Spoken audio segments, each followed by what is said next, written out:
EQ Habits. Master emotional intelligence skills to understand yourself and read others' behavior. By John Warrior. Introduction. Emotions are the compass that guides our actions. Daniel Goleman. We are what we think, and we think what we feel.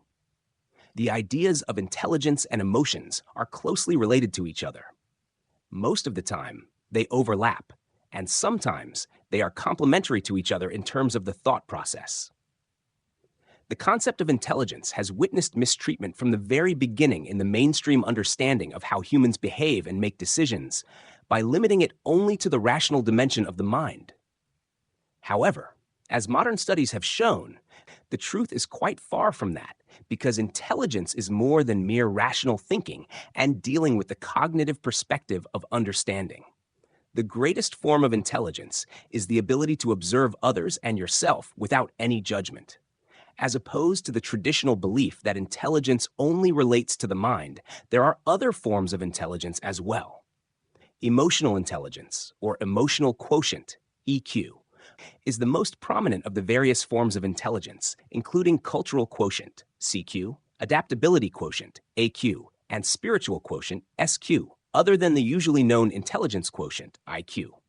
Emotional quotient, EQ, or EI means the ability or the capacity to manage your emotions and the people around you. On the other hand, IQ deals with the components of rational thinking, problem solving, logical reasoning, and other cognitive abilities. Emotional intelligence includes various facets of controlling emotional behaviorism, like self-awareness, empathy, catharsis, self-regulation, and social skills. There is a dire need to understand that the scope of intelligence cannot be hindered within the domain of rationality alone, but as a mature individual, the capacity for emotional intelligence is also imperative. Emotional acumen is very helpful in manifesting long-term goals with higher levels of productivity and the facilitation of greater collaboration. In simple terms, an emotional quotient is the human ability to discern and delineate sentiments in a comprehensible manner. Importance of emotional intelligence. Although popularized by Goleman in 1995, the concept of EI was first introduced by Wayne Payne a decade before. As time passed, more scholars looked into the concept and realized its impertinent importance in the development of intellect in humans, especially young people. Cherry, 2023. The misconceptions attached to emotional quotient, EQ, have limited the full potential of the human mind and its social behaviorism. The efficacy and proficiency of human relationships, mental health, general productivity, education, and societal development are strongly pivoted on the notion of EI. The importance of EI can be deduced from the advantages of emulating higher levels of emotional quotient, EQ. These advantages can be divided into two categories based on the beneficiaries of the fruits of emotional intelligence, i.e., on a personal level and on a societal level. A close observation reveals that emotional intelligence has the capability to improve the quality of your interactions with yourself and the people around you. Houston, 2019. How can you control your emotions if you cannot understand them? How can you understand others if you cannot understand their emotions? What are the long-term and short-term benefits of espousing EI in your personality? These queries, and many others relevant to our topic, can be answered by systematically understanding the concept, its real-time utility, and the steps to attain that desired level of EI. The basic notion of the concept has been discussed earlier, and more light on it will be shed as we move ahead.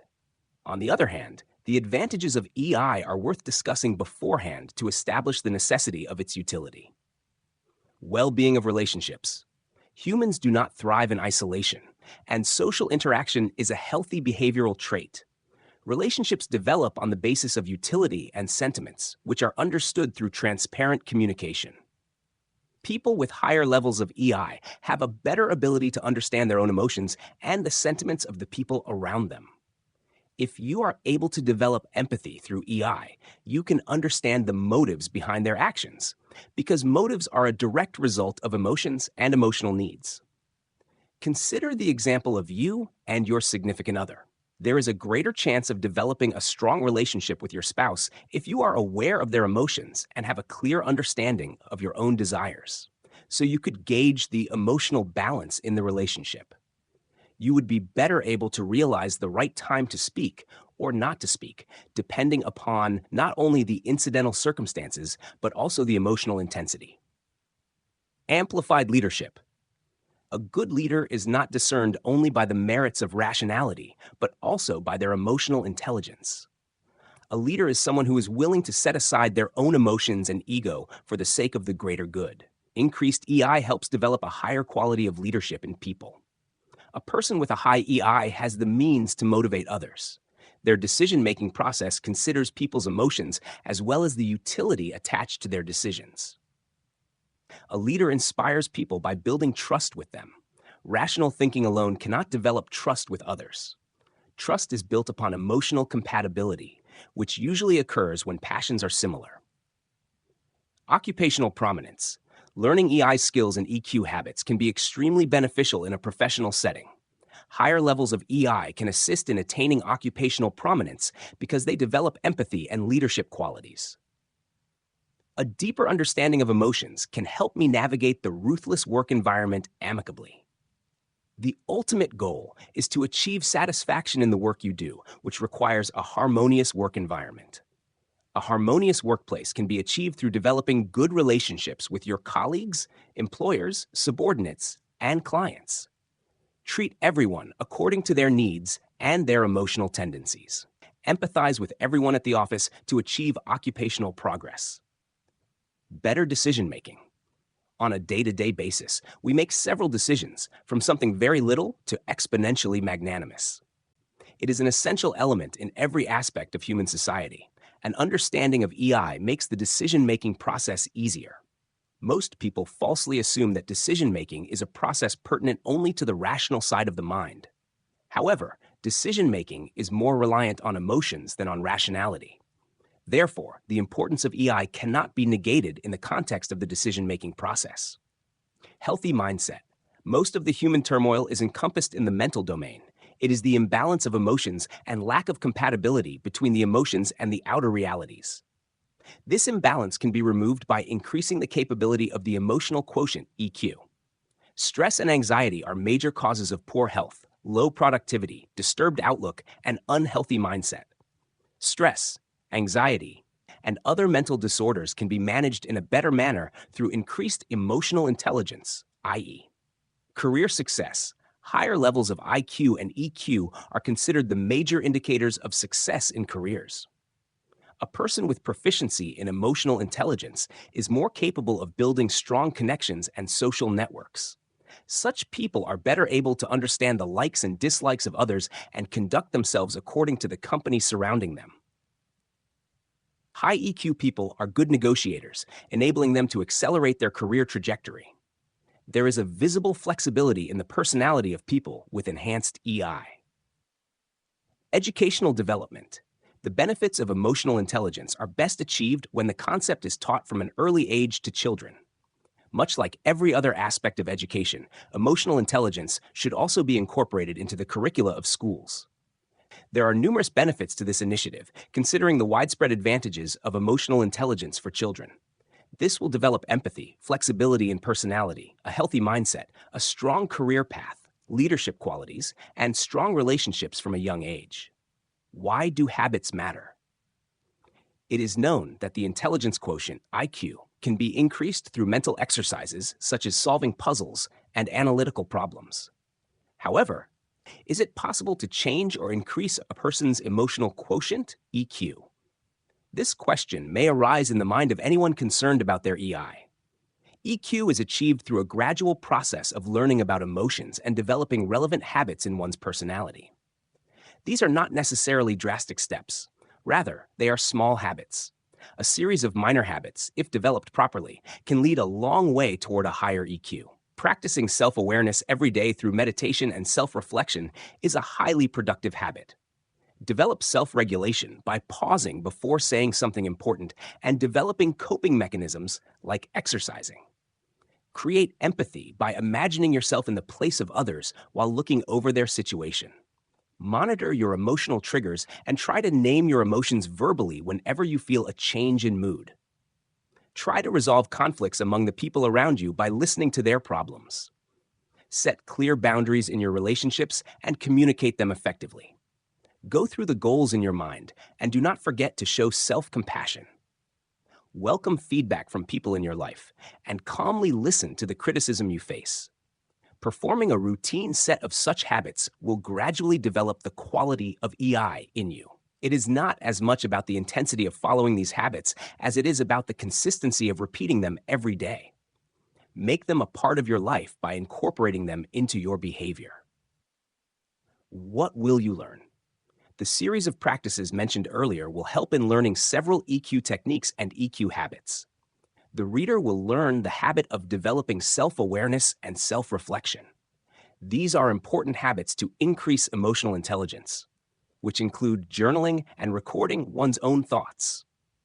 You learn the habit of emotional regulation, which is the means to control emotions. You will learn how to develop empathy and actively understand social awareness. Communication is also a very important technique in developing emotional intelligence in people. The more one communicates with others, the more they are able to understand each other's emotions. Conflict resolution is also a part of communication skills and a practicable habit. You will also learn about understanding others beyond verbal communication by understanding body language and nonverbal cues. Patience is another vital habit that the readers will learn to increase empathy and EI. The ability to become a good listener by developing the habit of speaking less is also described here. These are a series of habits, each contributing to the idea of increasing emotional intelligence in the reader's personality. By the end of this book, you will master all the necessary EQ habits to better understand yourself and the people around you. Chapter 1. Building self-awareness through daily habits. Knowing others is intelligence. Knowing yourself is true wisdom. Lao Tzu. Self-awareness. Self-awareness is a dual-faceted concept about the realization of truth about oneself. The two prongs of self-awareness include the reality of our behavior and the perception of our emotions. Humans are instinctively egotistical beings. Therefore, their perceptions about themselves are usually biased. Self-awareness is the negation of those biases toward oneself and looking at the reality of things. Building self-awareness is a very difficult task because humans tend to favor themselves. They make up excuses and find reasons to justify their actions and behavior. Anyone who can go beyond this prejudice is truly wise and mature in their social practices. In this chapter of the book, you will learn the various habits that will help you in developing a strong sense of self-awareness. However, in order to develop self-awareness in your personality, you must first understand the complete meaning of self-awareness and the concepts associated with it. Self-awareness is the capacity of a person to become the object of one's own attention. According to psychologists Shelley Duvall and Robert Wickland, self-awareness is the ability to focus on yourself and how your actions, thoughts, or emotions do or do not align with your internal standards. Perry, 2022. It is a very profound elaboration of the concept. There is a moral compass within us all, a voice called conscience, telling us the difference between right and wrong. Owing to their biased nature, humans tend to ignore the fact that their actions are often in opposition to their own internal beliefs and standards. Although humans believe in many ideologues, they rarely practice them themselves. In fact, most of the time, they are not even aware of this hypocrisy within themselves. Self-awareness is the first step toward the resolution of that internal conflict. The role of self-awareness is the assimilation of internal standards with external manifestation of actions by apprising the person of the differences between them both. Another way to define the concept is the explanation of Daniel Goleman, who popularized the concept of EQ. He dubbed self-awareness as the first component of emotional intelligence. According to him, self-awareness is the ability to understand your own emotions and their effects on your performance. If you are aware of your internal moral standards and how they make you feel depending upon their realization in your social life, you are better equipped to increase your emotional intelligence. Houston, 2019. It is not only about how you feel, but also how it makes others feel about it. People also tend to take into account how others perceive them, which leads them to change their self-image accordingly. The change in presentation of self-image is sudden, although the change in behavior is gradual. Behavioral change is a direct outcome of change in the presentation of self-image. So, in a way, self-awareness contributes greatly to the development of emotional intelligence. Consider the example of the 16th century French philosopher René Descartes, who once decided to prove the existence of God through logic. However, after repeated efforts, he was unable to come up with a sound argument. One night, pondering on this problem, he had an epiphany that if he could prove his existence, then he could prove the existence of a creator. Hatfield, 2008. Working along this line of logic, he now endeavored to prove his own existence. He kept on thinking about the issue and realized that if I am thinking, then this means that there is surely someone who can be attributed to the thinking, the mind itself. Simply put, the existence of a thought means that there is a thinker, and if there is a thinker, then there is a creator of that thinker. The logic seems quite legible if we put it in these words. However, now Descartes faces another conundrum. How can he prove that there is a thought? Whether there is actually a thought or not? Or is it merely an illusion? This doubt started to foster in his mind, and finally, he found the missing piece. He doubted the existence of thought. But the presence of doubt itself is evidence of the presence of thought, because doubt is also an example of thought. A eureka moment for Descartes. It was at this moment he said, dubito ergo cogito, cogito ergo sum, which is Latin for I doubt, therefore I think, therefore I am. What a brilliant way to put the idea into such words. It was Descartes' self-awareness that helped him understand his own existence. It was a mental exercise to develop emotional intelligence in his personality without him even knowing of it. Deep, long thinking led to the assimilation of his internal standards with his external outlook. His idea of self resonated with his perception of the world. Hatfield, 2008. Self-awareness has a deep connection with emotional intelligence and plays a vital role in developing interpersonal relationships. Self-awareness is not only about one's own perception of themselves, but also how other people perceive them. In the setting of an educational institute, whether a school or a college, there is a two-way relationship between the students and the teachers. If a teacher acts harsh, demeaning, or arrogant, they are often perceived as incompetent by the students. It does not matter if the teacher is the most competent person in their field of study. The students are going to look at that teacher with a lens of prejudice. Here, the teacher is at fault rather than the students. Through their actions and behavior, the teacher has failed to establish a positive relationship with their class. This is only due to the lack of emotional intelligence in the aforementioned teacher. The teacher failed to balance their internal standards with their external outlook. It is the emotional incompetence of the teacher to understand how they are being perceived by their students. Without even realizing it, the teachers managed to render their expertise in the subject useless because nobody was willing to pay attention to them. Likewise, emotional intelligence is an important component in all types of interpersonal relationships. Types of self-awareness. Self-awareness seems like a very simple and straightforward concept. However, there are many layers to the concept, and the deeper you understand, the better you will be able to incorporate it into your personality. Self-awareness as a concept has been classified in many manners. The classification of self-awareness on the basis of the domain of its effects has two types, private and public. Private self-awareness means the comprehension of one's own internal standards in terms of their actions. It is a comparison of one's beliefs with their behavior. It is a personal level of self-awareness, like being aware of one's emotions, something that nobody knows but the person themselves, like a person being secretly afraid of heights or a person falling in love with someone.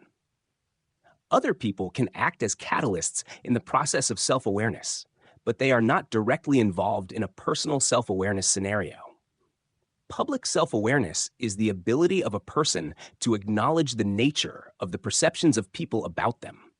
It is the understanding of how people perceive them in light of their actions. It is a comparison between people's perceptions and a person's understanding of those perceptions. Public self-awareness can be positive if people are appreciative or complimenting you.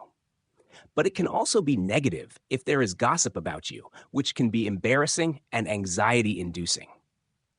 When people have public self-awareness, they tend to conform to social norms and change their behavior accordingly to avoid any criticism.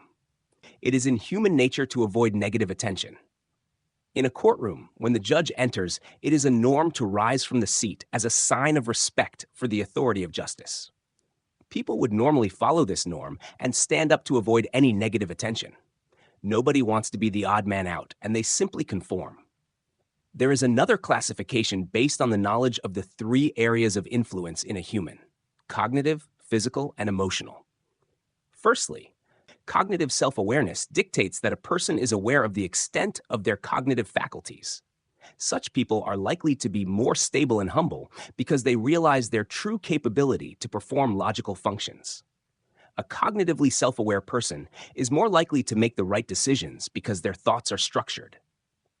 Secondly, physical self-awareness is the cognizance of one's own appearance and how it is perceived by others. This normally deals with overcoming the complexes about physical appearance. If a person is physically self-aware, they would be more accepting of themselves and the way they look.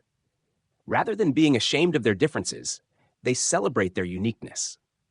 Lastly, emotional self-awareness purely deals with EQ. Most people are confused about emotions. They are unable to decipher what makes them happy or sad. It is the most arduous of the three types of self-awareness, but also the most utilitarian. Clarity in emotions diminishes anxiety and internal conflict. It also influences cognitive and physical self-awareness positively. Habits to develop self-awareness. Self-awareness is a learnable process that can be developed through engaging in habits that can go a long way. Habits are developed gradually through practice and discipline. It is very hard to let go of habits once they are established. This is the first step towards fostering a stronger sense of self-awareness. It is not only about incorporating new positive habits in your personality, but also about getting rid of the old habits that are detrimental to your EQ. Objective self-reflection. Self-awareness can be increased by practicing self-reflection in your behavior. Self-reflection means going through your own actions, thoughts, and decisions in your mind. It is the process of evaluating your behavior objectively based on the standards of societal norms. This requires a strong sense of discipline and the ability to be objective. Go through the day in your mind and look for any anomalies in your behavior. Actions that may have seemed acceptable under the curtain of emotions, but now, in the light of rationality, they demand objective analysis. This process of self-reflection is closely related to the idea of catharsis. Catharsis is an idea that originates from the ancient Greek word katharsis, meaning purification. In an emotional context, it is used to explain the purification of deeply felt emotional burdens by giving them expression. An expression of your emotions to yourself might sound redundant, but give it a try once. You might think that you are aware of your deeply hidden emotions, and there is no need to give them life by speaking of them to yourself. However, you will soon realize that the catharsis has the ability to give a sense of relief and an emotional release. While it has therapeutic effects, it also develops emotional awareness. So, self-reflection, or catharsis, is the very first habit you should inculcate in your daily routine. Daily journaling. Imagine a cozy nook where you and your thoughts huddle together, like old friends catching up over coffee. It's that quiet corner where you spill your heart onto paper, the raw, unfiltered version of you.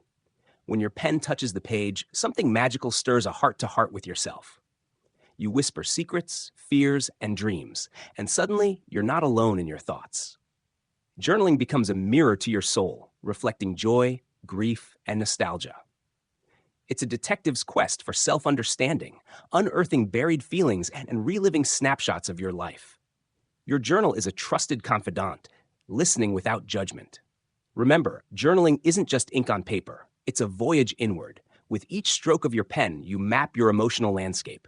So, find your cozy corner, brew that mental coffee, and let the pages hold your stories. By developing the daily habit of journaling, it would become easier to understand your thought patterns and emotions. Meaningful meditation. Meditation is an exercise to clear the mind from the noise of thoughts. It is a method to calm the nerves and lower stress by sitting idly. Meaningful meditation is an advanced form of meditation that goes beyond simple relaxation and stress relief. It is a way to connect with your deeper self. If done properly, it can be a source of emotional calm and maturity. Meaningful meditation involves intentionality and purpose. There is a clear goal to resolve the disturbed emotional entanglements. It can assist in spiritual growth, self-discovery, and emotional intelligence. There are various techniques of meaningful meditation that can help reach such levels of emotional maturity. Firstly, there is mindfulness practice. Mindfulness means being present in the moment. It is the art of paying attention to your thoughts and emotions. Secondly, the focused attention technique is the concentration of thoughts on a single point of focus, like breathing, reciting a mantra, or your heartbeat. Focus on a single aspect of your subconscious actions and think about it for long periods of time. It can help develop emotional clarity. Thirdly, guided meditation is a great tool for beginners. This involves a guide who takes you through the process of meditation by incorporating visualization and affirmations. Fourthly, loving kindness meditation involves directing love and kindness towards yourself and others. Through this technique, you are able to foster positive emotions in your personality. Fifthly, walking meditation involves paying attention to your steps as you walk. This helps pivot the direction of thoughts and emotions.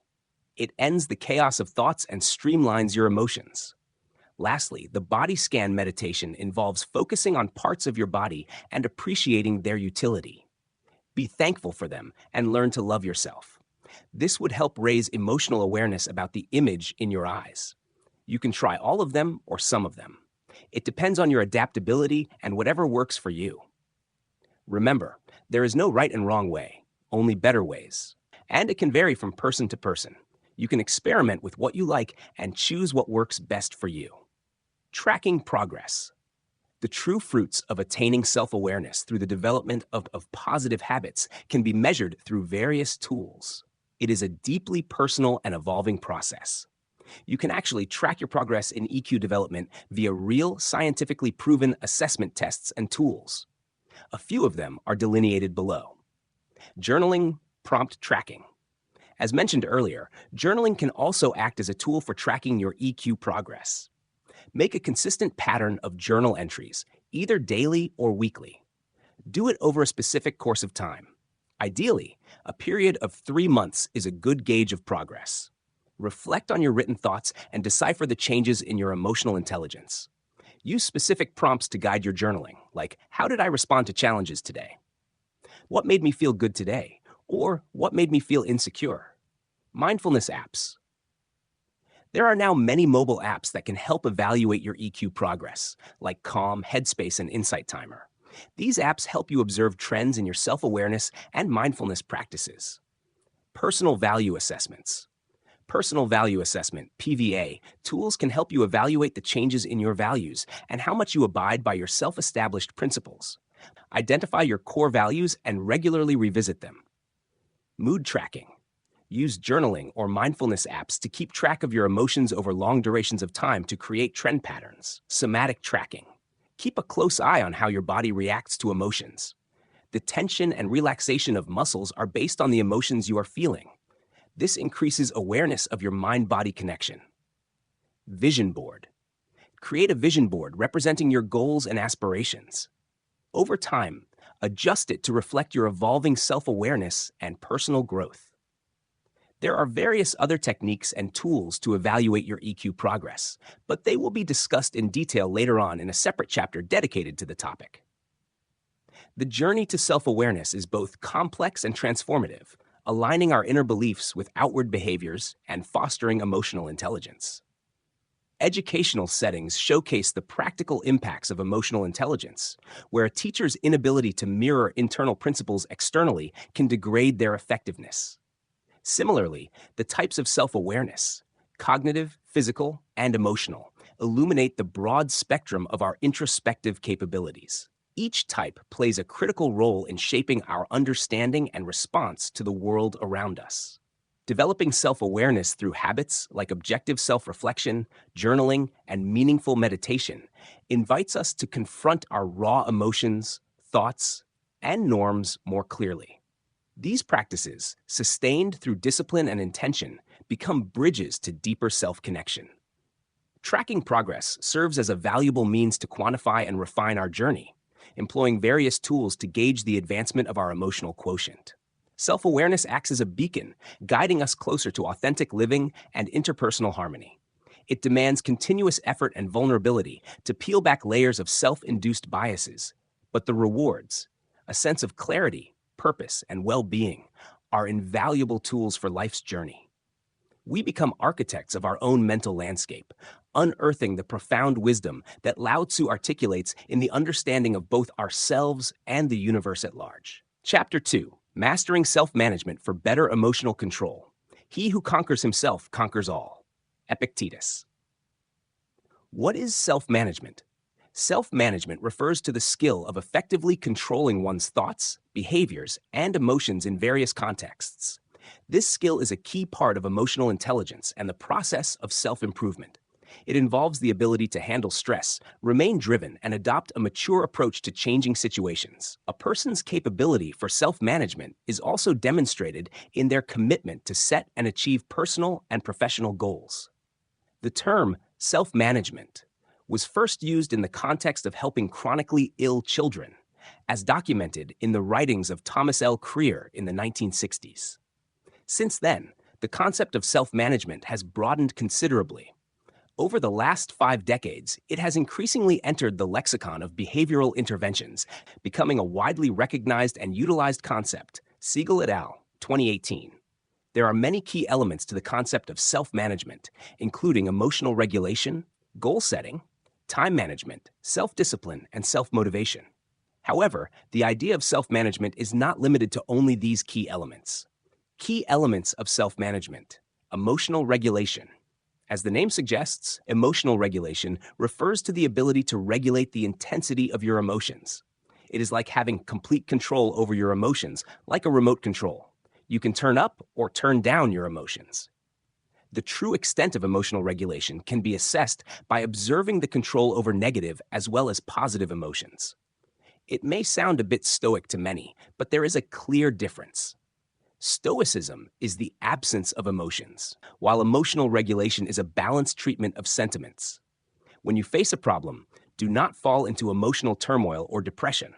On the other hand, if you achieve something, do not celebrate exuberantly. Keep a balanced approach. Learn to control emotional impulses, and before giving a reaction, think rationally about the situation.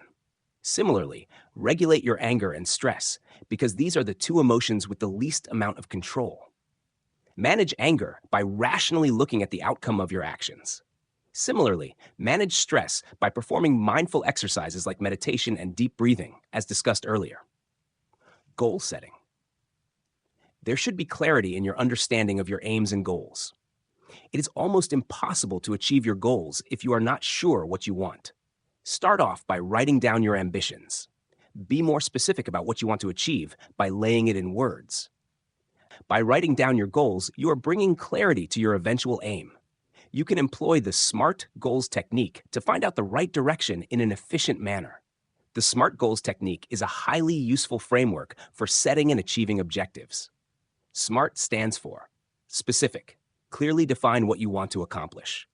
Avoid vague goals by being precise about the desired outcome. Houston, 2019. Measurable. Ensure that you can track your progress and measure the outcome.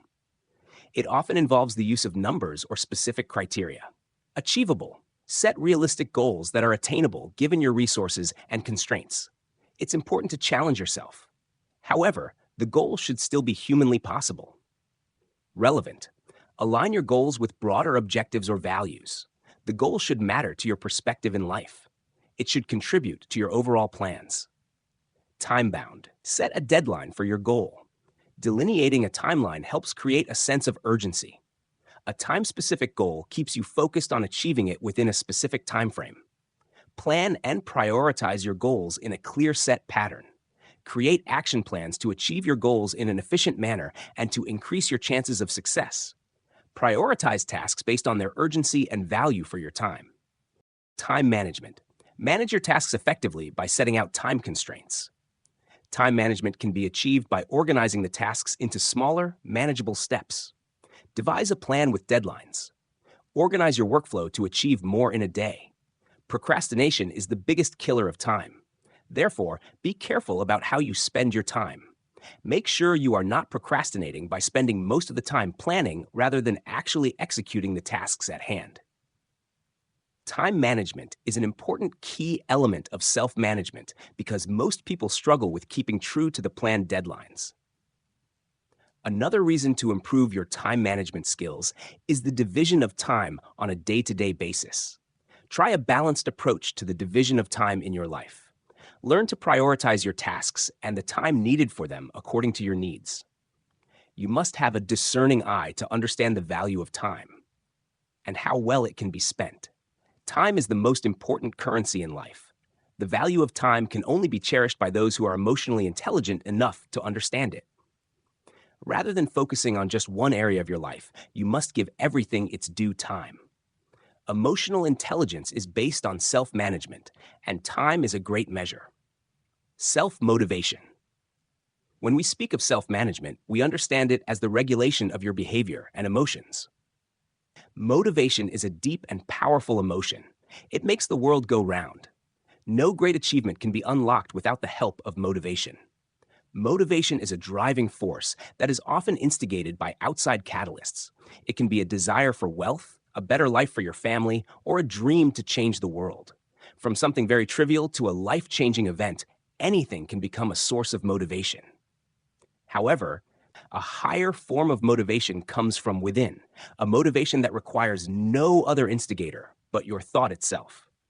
The art of self-motivation is achieved through the practice of habits that enforce EQ. Staying focused is extremely helpful in maintaining self-motivation. The most successful people in the world are known to acquire tunnel vision, which keeps them motivated to achieve their goals and ambitions.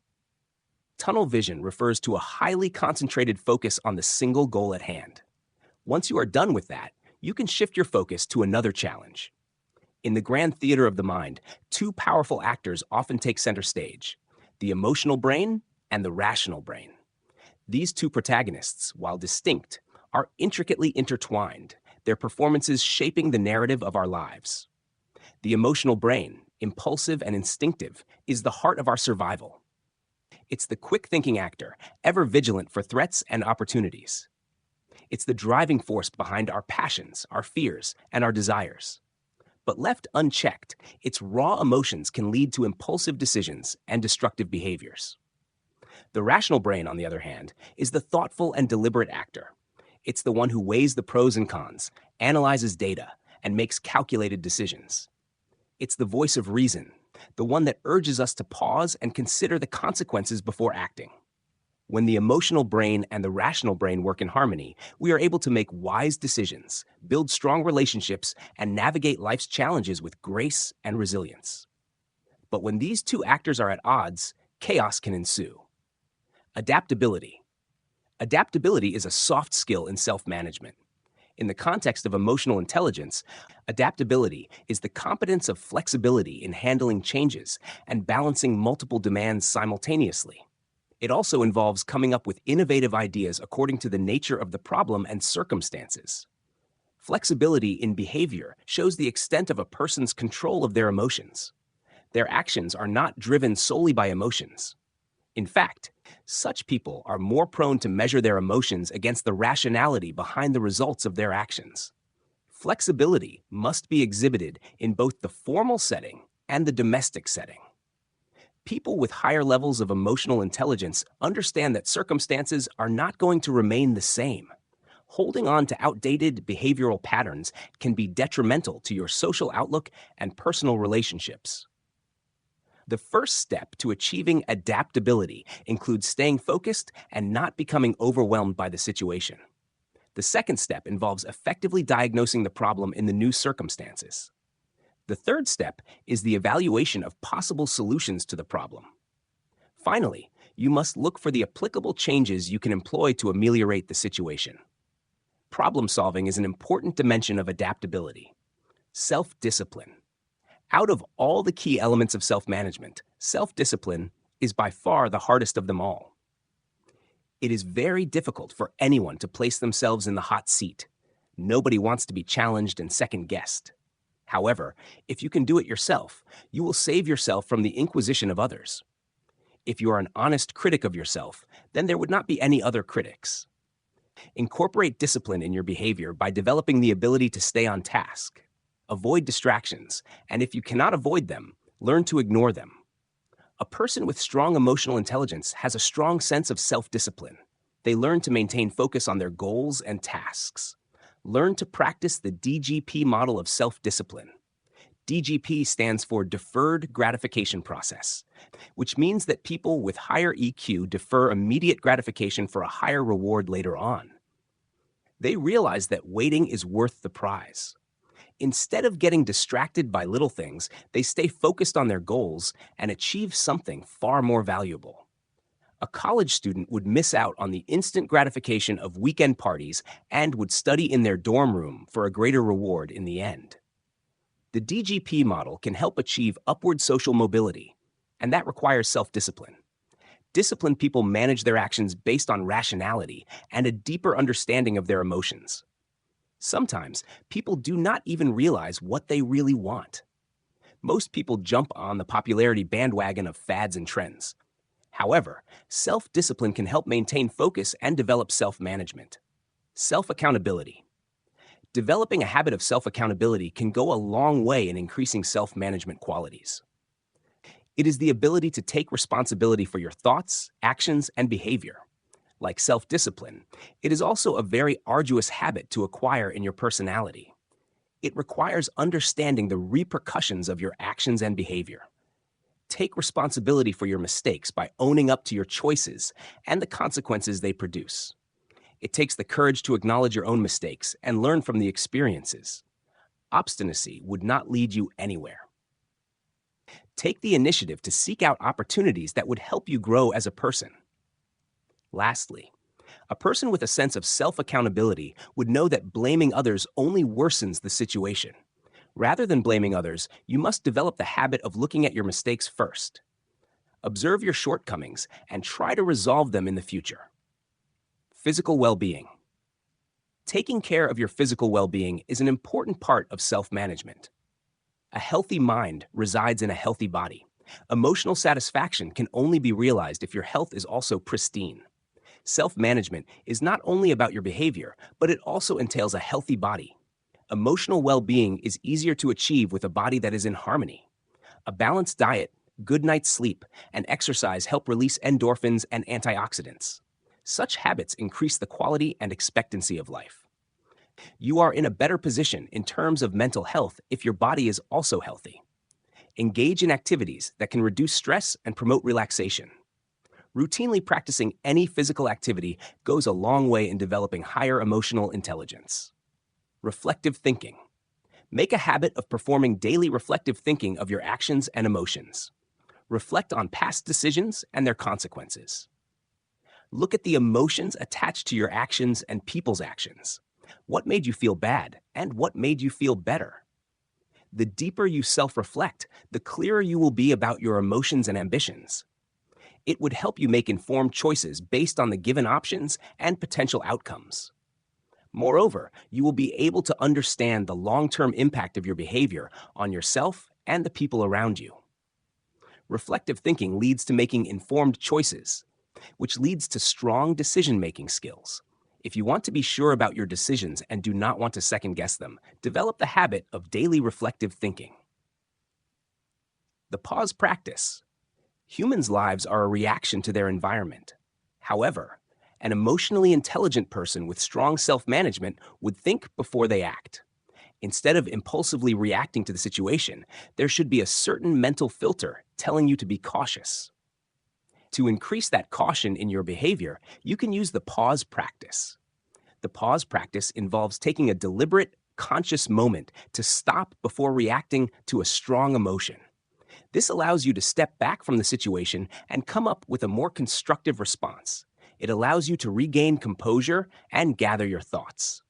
Assess the context of the situation and the potential consequences of your actions. Decide how you want to respond in the given circumstances. It is a step-by-step process.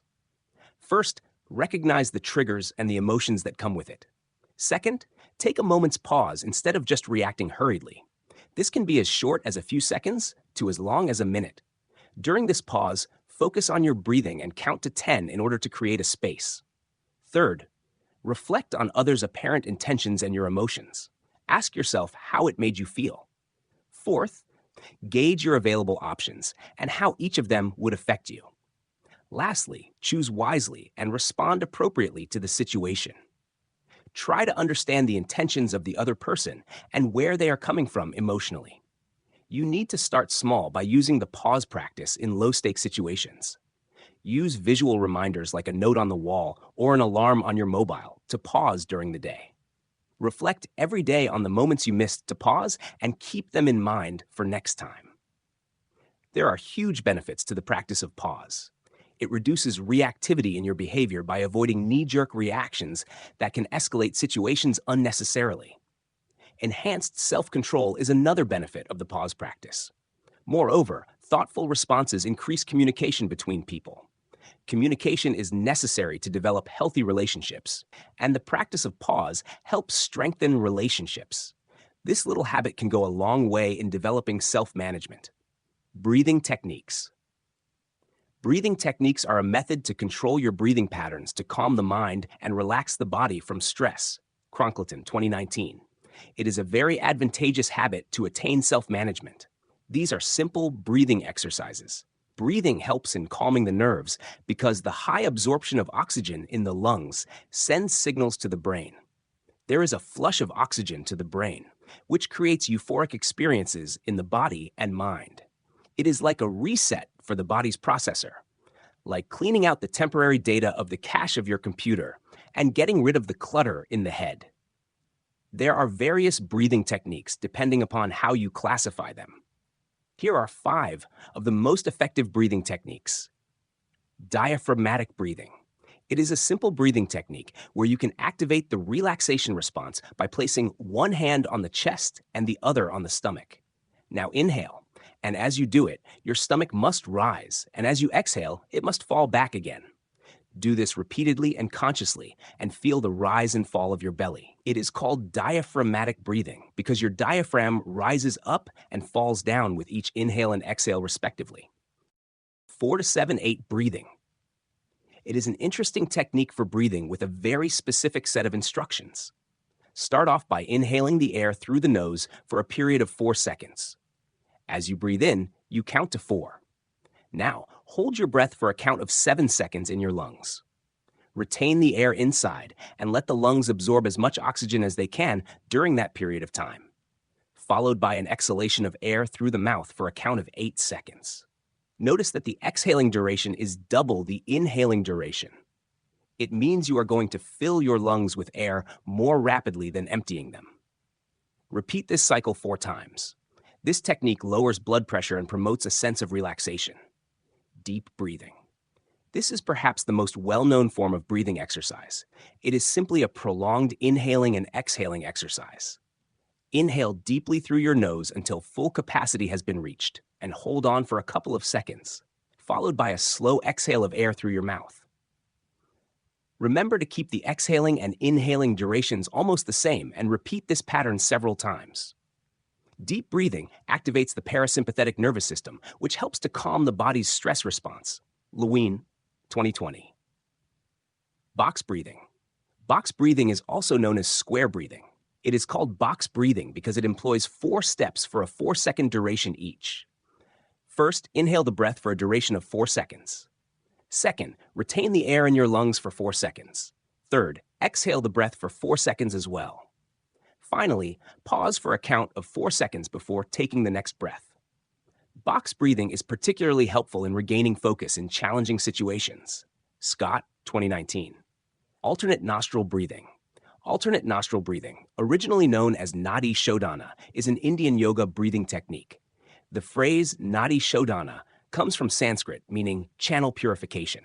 It primarily aims at purifying the subtle mind-body channels. Cronkleton and Walters, 2022.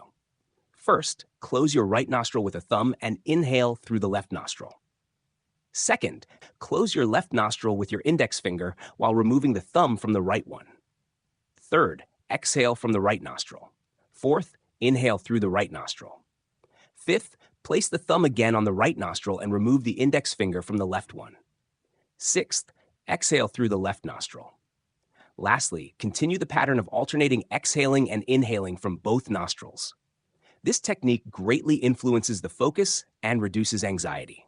Grounded in elements like emotional regulation, goal setting, time management, adaptability, self-motivation, self-discipline, self-accountability, and physical well-being, self-management is a dynamic skill set that can be cultivated and refined. Self-management is about harnessing the remote control of our emotions and tweaking the volume of our reactions to maintain equilibrium in various situations. It goes hand in hand with the establishment of SMART goals, reminding us that clarity and pragmatism can elevate our aspirations into achievable milestones. Similarly, effective time management prioritizes and sequences our endeavors to enrich productivity and value in our finite hours.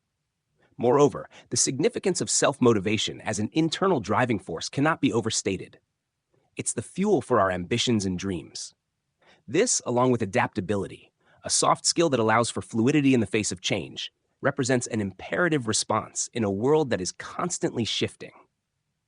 At the heart of resilience stands self-discipline, a virtue that guides us to defer immediate satisfaction for greater rewards, ensuring that we don't lose sight of the end goal.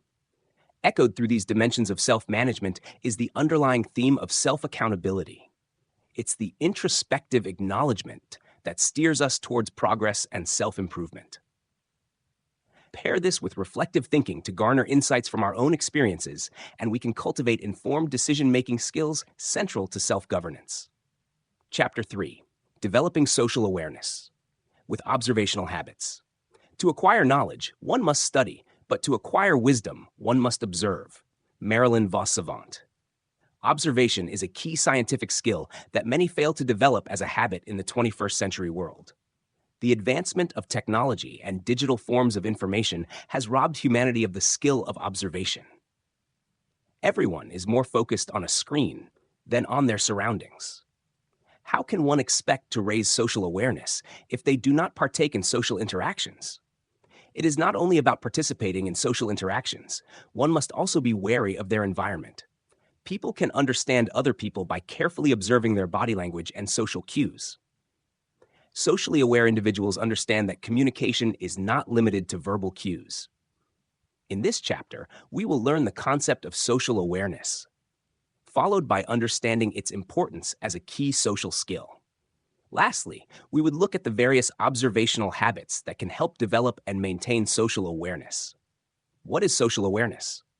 Social awareness is an umbrella term referring to the ability of a person to comprehend the society around them. It is the capacity of a person to understand the sentiments and perspectives of other people. Some may argue that social awareness is more than simple comprehension of emotions and ideals of fellow humans. It is a complete understanding of the social dynamics around us and how a person reacts to those dynamics. It involves the comprehension of social cues, body language, group dynamics, sentiments, societal norms, and variant perspectives. Consider social awareness as a sixth sense that allows you to connect with people on a deeper humanistic level. Major elements of social awareness: empathy. The very first element or prerequisite to social awareness is the quality of empathy. A person who is not empathetic towards fellow human beings has a very slight chance of truly grasping social awareness. As many of you are already aware, empathy is the ability to understand others' emotions and put yourself in another position. It is a deeper level of understanding. There are 3 layers to empathy as well. Cognitive empathy is the potential to grasp someone's ideals on an intellectual level. Emotional empathy is the aptness to comprehend another person's sentiments and feelings. There is a sense of sensitivity in this form of empathy. Finally, compassionate empathy is the propensity of an individual to go a step beyond just understanding a person's emotions. It leads to actually helping them in any way to alleviate the cause of their turmoil. Recognition of social cues. Mastery of social cues can be very arduous for many people. It involves the acumen of accurately picking up on verbal and nonverbal signals. These signals may include achieving cognizance of body language, facial expressions, voice intonation, social context, and sentiments. Body language is the unconscious reaction of the body to some action or statement. A friend of yours might not like your jokes, but they never actually point this out to you. It is up to you to decipher their feelings by looking at how they shrink away or close off their body posture. Similarly, a person's tone may change in response to something you say. Even if they do not verbally express it, the change in intonation would help you understand them. It can turn from jovial to annoyed within a few seconds or vice versa, depending upon how you made them feel. You will also be able to discern the change in facial expressions, mainly through the eyes. Cultural sensitivity. Many a time, people do not actually intend to hurt others. It is their lack of understanding of cultural differences. Something that might be okay in your culture might not be in another person's culture. You have to be aware of the cultural differences so that you may not mistakenly hurt someone. Cultural sensitivity is the act of respecting other cultures, including norms, rituals, behaviors, beliefs, and values. There are 2 steps to acquiring cultural sensitivity. First, develop an understanding of the other culture. And second, adjust your behavior appropriately to show your respect for others. Cultural sensitivity is an important component of social awareness, which can be achieved through observational skills. However, they will be discussed later on in this chapter. Perspective taking. Learn to take others' perspectives into consideration when you are making decisions or simply interacting. It is the propensity to interpret the perspective of another person. The goal is to understand their thoughts, concerns, and motivations. Perspective taking is a vital element of developing social awareness. Understanding different perspectives helps you reach common ground, which can play an important role in conflict resolution.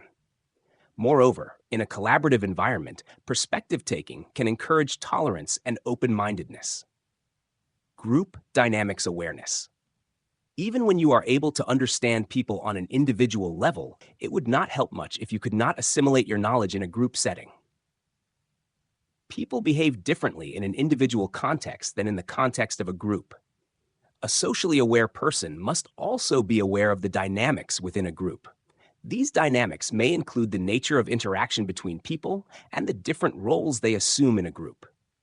It also helps delineate unspoken norms in the group that guide the behavior of the group in social settings. You can create awareness about group dynamics by identifying the roles of the different members in the context of the group. Discern the leaders from the followers in a group setting. Some of the members might act as mediators. At the same time, others might emerge as challengers. Once you have identified the roles, you will be able to gauge each person's contribution to the group. Also, it is important to understand the implicit rules and norms that guide the behavior of a group. These norms may shift from group to group and even from setting to setting. The same group members would behave differently in a formal setting and differently in a casual setting. Learn to ascertain the differences and try to predict the direction of the group dynamics based on that. Emotional validation. Human beings are naturally seeking validation at all times from the people around them. The form of validation can vary, but eventually it all leads to the same direction. Emotional validation refers to acknowledging the emotions of others without judgment. Even if you do not agree with a person's perspective, you can still be respectable about it by actually trying to understand the notion of their feelings. First, recognize the emotion someone is feeling and name it. After you recognize the emotion, let the other person know that their emotions are understood and respected. This helps strengthen social bonds and create a sense of trust between individuals. Social responsibility. A sense of social responsibility is needed to acquire social awareness. Consider it as a social responsibility to understand the people around you. It is part of your duty as a member of society to become more aware of its structure. Everyone has a specific role in the society. Many individuals are never actually aware of their responsibility as a member of society. Teachers must be aware of their role in society as builders of civilizations. They are the ones who give direction to the future generation. Similarly, a doctor has their own social responsibility to provide health services to fellow human beings. It is about contributing positively to society. Other people's well-being must be considered during your decision-making moments. You can either participate in social welfare endeavors or simply become mindful of the results of your actions. Importance of social awareness. The importance of social awareness is undeniable. It is an important part of emotional intelligence to become socially aware of your surroundings and life. Social awareness can help foster many positive impacts for the individuals themselves and the society they operate in as citizens. Social awareness flourishes stronger relationships between people. As you become attuned to the needs of other people, you form deeper connections in your life. Becoming socially aware helps in building strong and effective communication among individuals. Better communication helps recognize unspoken cues. Conflict resolution is a direct result of heightened social awareness. Understanding others' emotions can help navigate a more real and empathetic solution to problems. It reduces tensions between people and creates a more harmonious environment. Socially aware individuals are better team players and exhibit lower levels of selfishness. There is an increased collaboration between group members, which increases the efficacy of group dynamics. Moreover, people with high social awareness are more likely to assume the role of leadership in the social context, as they are more aware of the perspective of others and the structure of society. Due to this deep understanding, socially aware people are more likely to motivate and mobilize people. Social awareness is an extremely important EQ habit. Observational habits to improve social awareness. Yes, social awareness is a skill that can be acquired or improved. It can be increased through developing some simple observational habits in your personality. Through keen observation, you will be able to understand others and the society around you. Observational habits are often neglected by the proponents of social awareness. However, these seemingly simple habits can go a long way in developing the skill of social awareness. Below are some of the key observational habits that can help you develop your social awareness. Active listening. Do not just hear people, actually listen to them actively. Active listening means paying close attention to what people are saying without interrupting them. If you are not listening attentively, how do you expect to fully understand the perspective of the other person? Your attention must be focused on the other person, showcasing your interest in what they have to say. Show your interest by maintaining eye contact during your conversation. Do not interrupt the person speaking to you and wait till they actually demand your opinion. Sometimes, when people are interrupted midway, they tend to lessen the amount of information they intended to share. They tend to close up their emotions and shorten the duration of the conversation. In order to achieve a proper active listening session, focus completely on the speaker. This means there will be no interruption and no planning of your response during that time. Pay attention to the choice of words and the tone of speech. Observe the pace of their speech and the instances of the pauses they take. Reflect back on what they have said. Paraphrase the whole conversation in your mind to ensure the meaning of their perspective. Active listening is important because it goes beyond the apparent layer of communication. It grants you the power to understand the emotional undercurrents of the speaker. Through active listening, you are able to understand what the speaker is trying to convey. Observe body language. Observing body language is all about picking up on the subtle cues people give off without even realizing it. Start by noticing people's posture. An open posture, like standing or sitting with arms relaxed, usually means they're comfortable and open, while a closed posture, like crossed arms or legs, can signal defensiveness or discomfort. Leaning forward often shows interest, whereas leaning back might suggest disinterest. Pay attention to facial expressions too. Microexpressions, those brief flashes of emotion, can reveal true feelings, and genuine smiles involve both the eyes and mouth. Gestures are also telling. Open palms can indicate honesty, while clenched fists might suggest frustration. Frequent fidgeting can be a sign of nervousness. Eye contact is another big one. Consistent eye contact usually means engagement and confidence, while avoiding eye contact can suggest insecurity or discomfort. Shifting eye contact might indicate distraction. Understanding these nonverbal cues can give you a deeper insight into how someone is feeling, allowing you to adjust your approach. For example, if you notice someone is uncomfortable, you might change the topic or ask if they're okay. On the flip side, recognizing signs of engagement can encourage you to keep the conversation going in the same direction.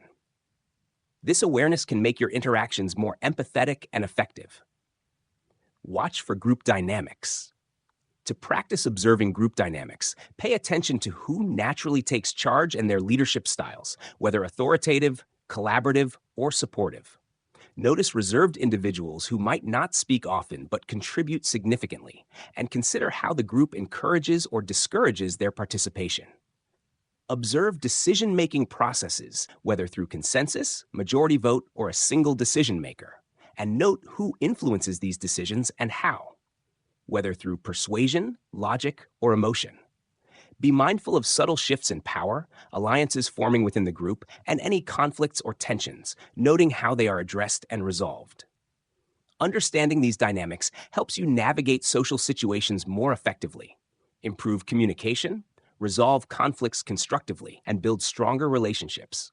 Practice active listening, observe nonverbal cues, ask questions for deeper insights, and reflect on your observations to enhance your understanding of group interactions. By honing these skills, you'll become more adept at navigating the complex dynamics of any group you find yourself in. Notice emotional triggers. When you notice emotional triggers, it's about being really in tune with the emotional shifts that happen during conversations. Start by watching for changes in someone's mood, like if they suddenly get defensive, excited, or seem to withdraw. Pay attention to what topics, words, or actions seem to cause these changes.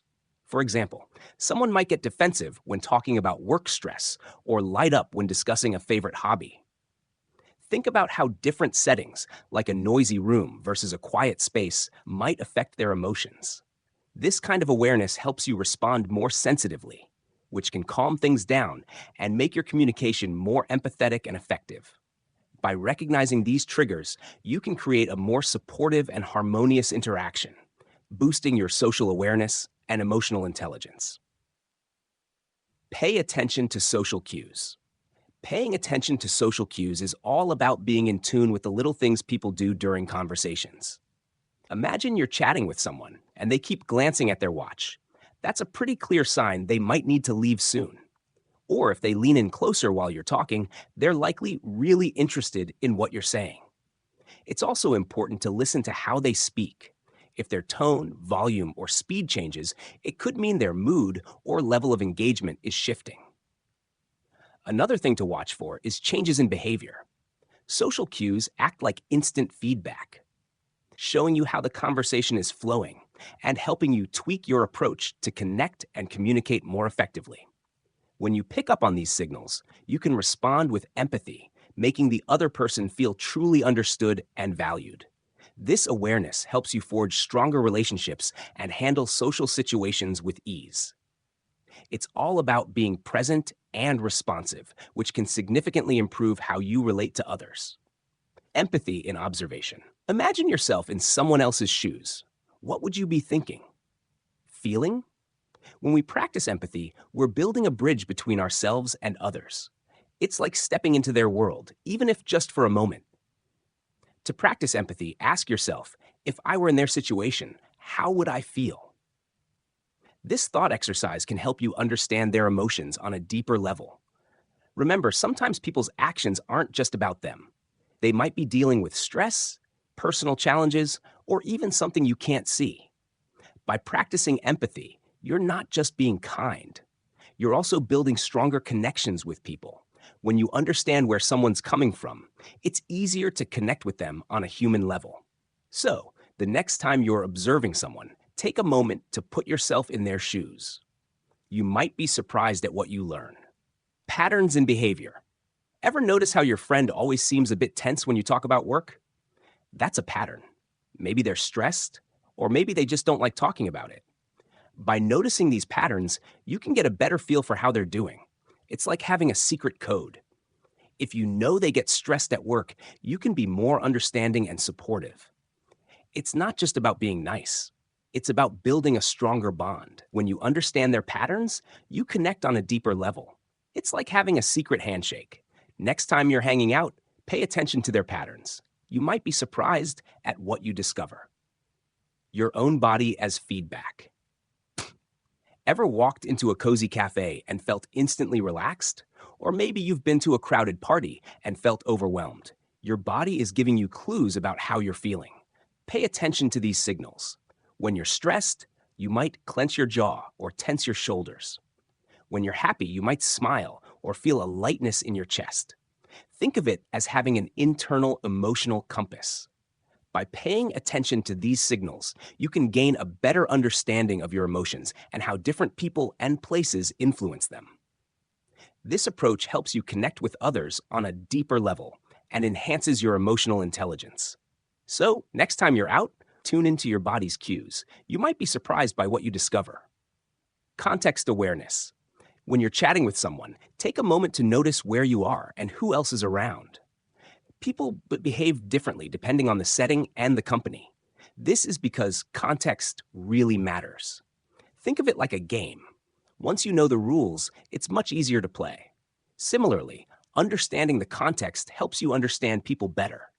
So, next time you're in a conversation, pay attention to the surroundings and the situation. It can help you connect with others on a deeper level.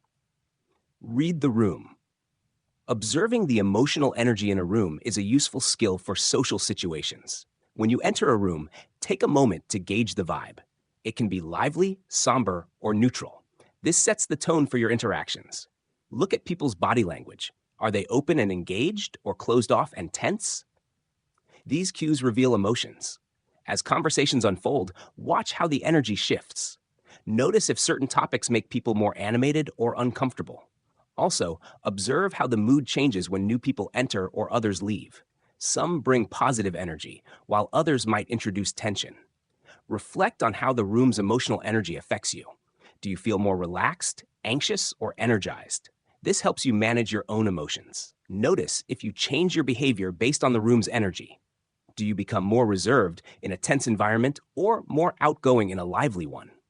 Being aware of the collective emotional energy helps you decide when to engage, step back, or change the subject. This awareness can improve your relationships by allowing you to offer support. Moreover, this practice enhances your self-awareness and social awareness. Both are key parts of emotional intelligence. It helps you become more empathetic and responsive to others' needs. Applying what you learned. Using social awareness can significantly enhance your interactions and relationships. Here are some practical tips. 1. Active listening. Focus on the speaker. Give your full attention to the person speaking. Avoid distractions like your phone or other conversations. Show understanding. Nod, smile, or use small verbal cues like I see or I understand to show you're engaged. 2. Observe nonverbal cues. Body language. Notice gestures, facial expressions, and posture. These can reveal a lot about someone's feelings. Tone of voice. Pay attention to changes in pitch, speed, and volume. These can indicate emotions like excitement, anger, or sadness. 3. Empathy. Put yourself in their shoes. Try to understand things from the other person's perspective. This helps you respond more thoughtfully.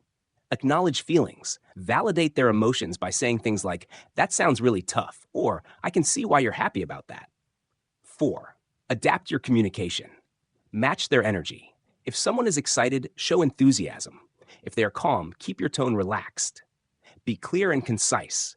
Adjust your language to be easily understood by the other person. 5. Be mindful of the emotional climate. Read the room, notice the overall mood, and adjust your behavior accordingly. If the atmosphere is tense, it might be best to stay calm and composed. Respond appropriately. If the mood is light and happy, join in with positive energy. If it's serious, be respectful and considerate. 6. Reflect and learn. After interactions, think about what went well and what could be improved. This helps you grow and become more socially aware. Seek feedback. Ask trusted friends or colleagues for their perspective on your social interactions. By practicing these tips, you'll find it easier to connect with others, build stronger relationships, and navigate social situations with confidence. How do you feel about trying these strategies? Social awareness is a vital component of emotional intelligence that enriches our interactions and strengthens our relationships within society. As we shift away from screens and toward a more observant state, we stand to regain a powerful skill set rooted in deep human connection. Observational habits enable us to identify subtleties in body language, group dynamics, and emotional triggers. Active listening serves not just as a conduit for understanding, but as a bridge linking the hearts and minds of people. Harnessing empathy allows us to truly step into the shoes of others, to comprehend myriad perspectives and validate emotions without judgment. This practice cultivates a respectful and compassionate environment, facilitating smooth navigation through social landscapes. The recognition of social cues and group hierarchies illuminates the underlying structure of interactions, guiding us through complex social settings and prompting us to engage mindfully. Social awareness, through its focus on empathy, cultural sensitivity, and the acknowledgement of individual cues and group dynamics, equips us with the tools to foster a sense of social responsibility and mutual understanding. By prioritizing the development of these emotional skills, we contribute to creating harmonious human connections and cultivating a more empathic world. In essence, through the art of observation and reflection, we become active participants in the co-creation of a responsive and aware society. Through constant practice and a willingness to learn, we can transform our social awareness into an instinctual part of our being, enhancing not only our own lives, but also those around us. Chapter 4: Enhancing Relationship Management Through Communication Habits. The basis of social relationships is reciprocity. If you cooperate with others, others will cooperate with you. Carol Quigley. Relationship management is the ability to build, maintain, and nurture positive relationships with others. It involves effective communication, empathy, conflict resolution, and trust-building skills. Being skilled in relationship management entails the capability to establish, sustain, and enhance connections with others. This requires effective communication skills, that an empathetic understanding of people's situations, and abilities to resolve conflicts appropriately, all vital components of emotional intelligence. Practicing this skill enables individuals to handle their interactions adeptly so that trust, cooperation, and mutual regard are fostered within relationships over time. It is crucial both in personal and professional settings, since it navigates social complexities while enriching ties between the parties involved. Here are some key elements of relationship management. Effective communication. This is the ability to express your ideas and emotions, and to be concerned about others' situations as well. Communication is making a message that is understood, and the person who is conveying it is also understood. Building good communication promotes understanding one another. To help reduce misunderstandings and drastically improve relationships in whichever environment or culture, be it at work or home. When it is accomplished, it also starts exchanges that enhance faith over a period of time. Conflict resolution. This concerns dealing with situations where there are disagreements between people or parties, but solutions can be developed without breaking the relationship. Conflicts are part and parcel of relationships, but they can also be of good use to the relationships if controlled well. People can come to an agreement without hostility by remaining composed, understanding, loving, and looking for areas of agreement. It is not the absence of conflict, because that would be unrealistic, but how conflict is managed, such as by promoting the relationships. Influence and persuasion. These are skills that bring other people together and get them to do common things.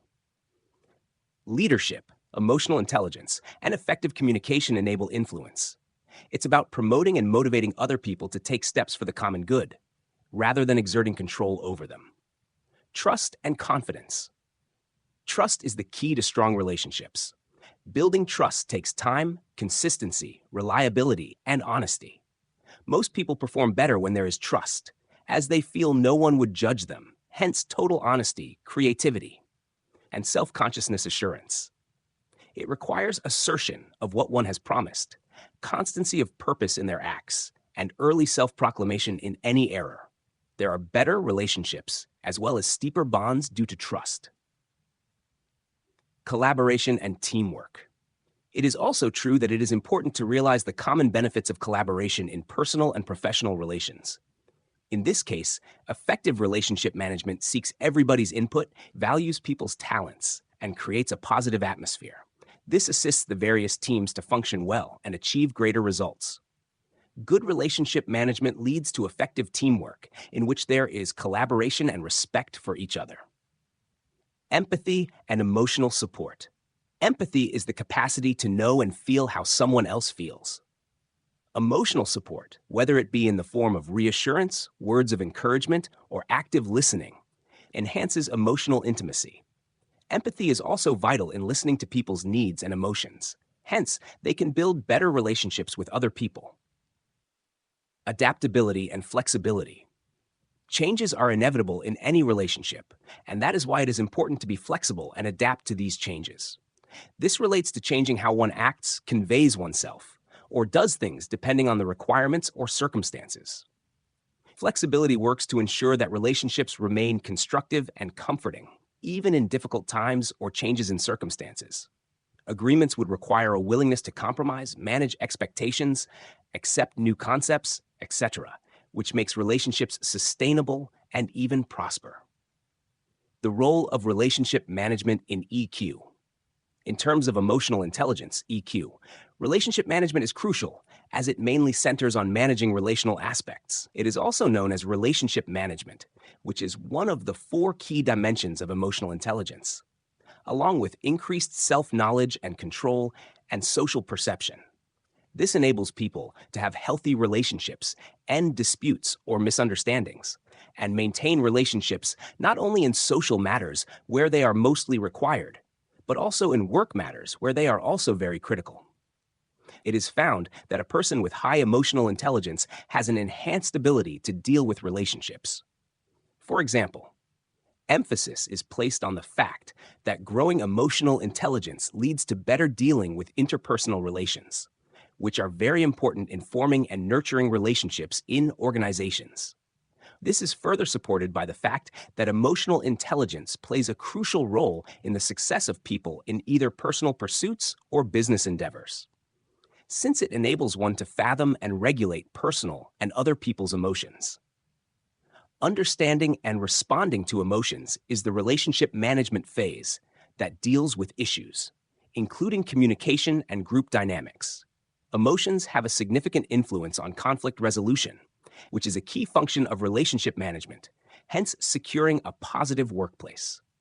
According to the 2024 study by Hala Homoud Al-Rakad, the cultivation of emotional intelligence will improve the performance of various styles of conflict retention among professionals.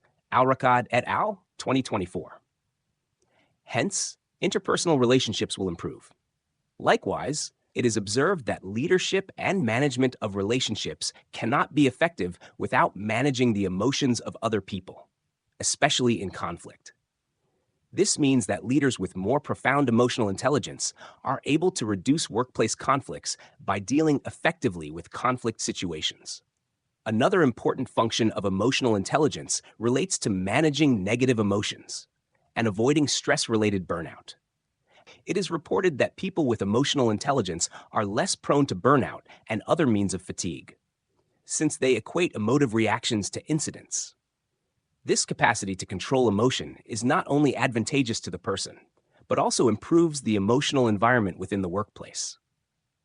It is observed that emotional intelligence is an indispensable factor in leadership, as it minimizes conflicts and is closely related to interpersonal social means.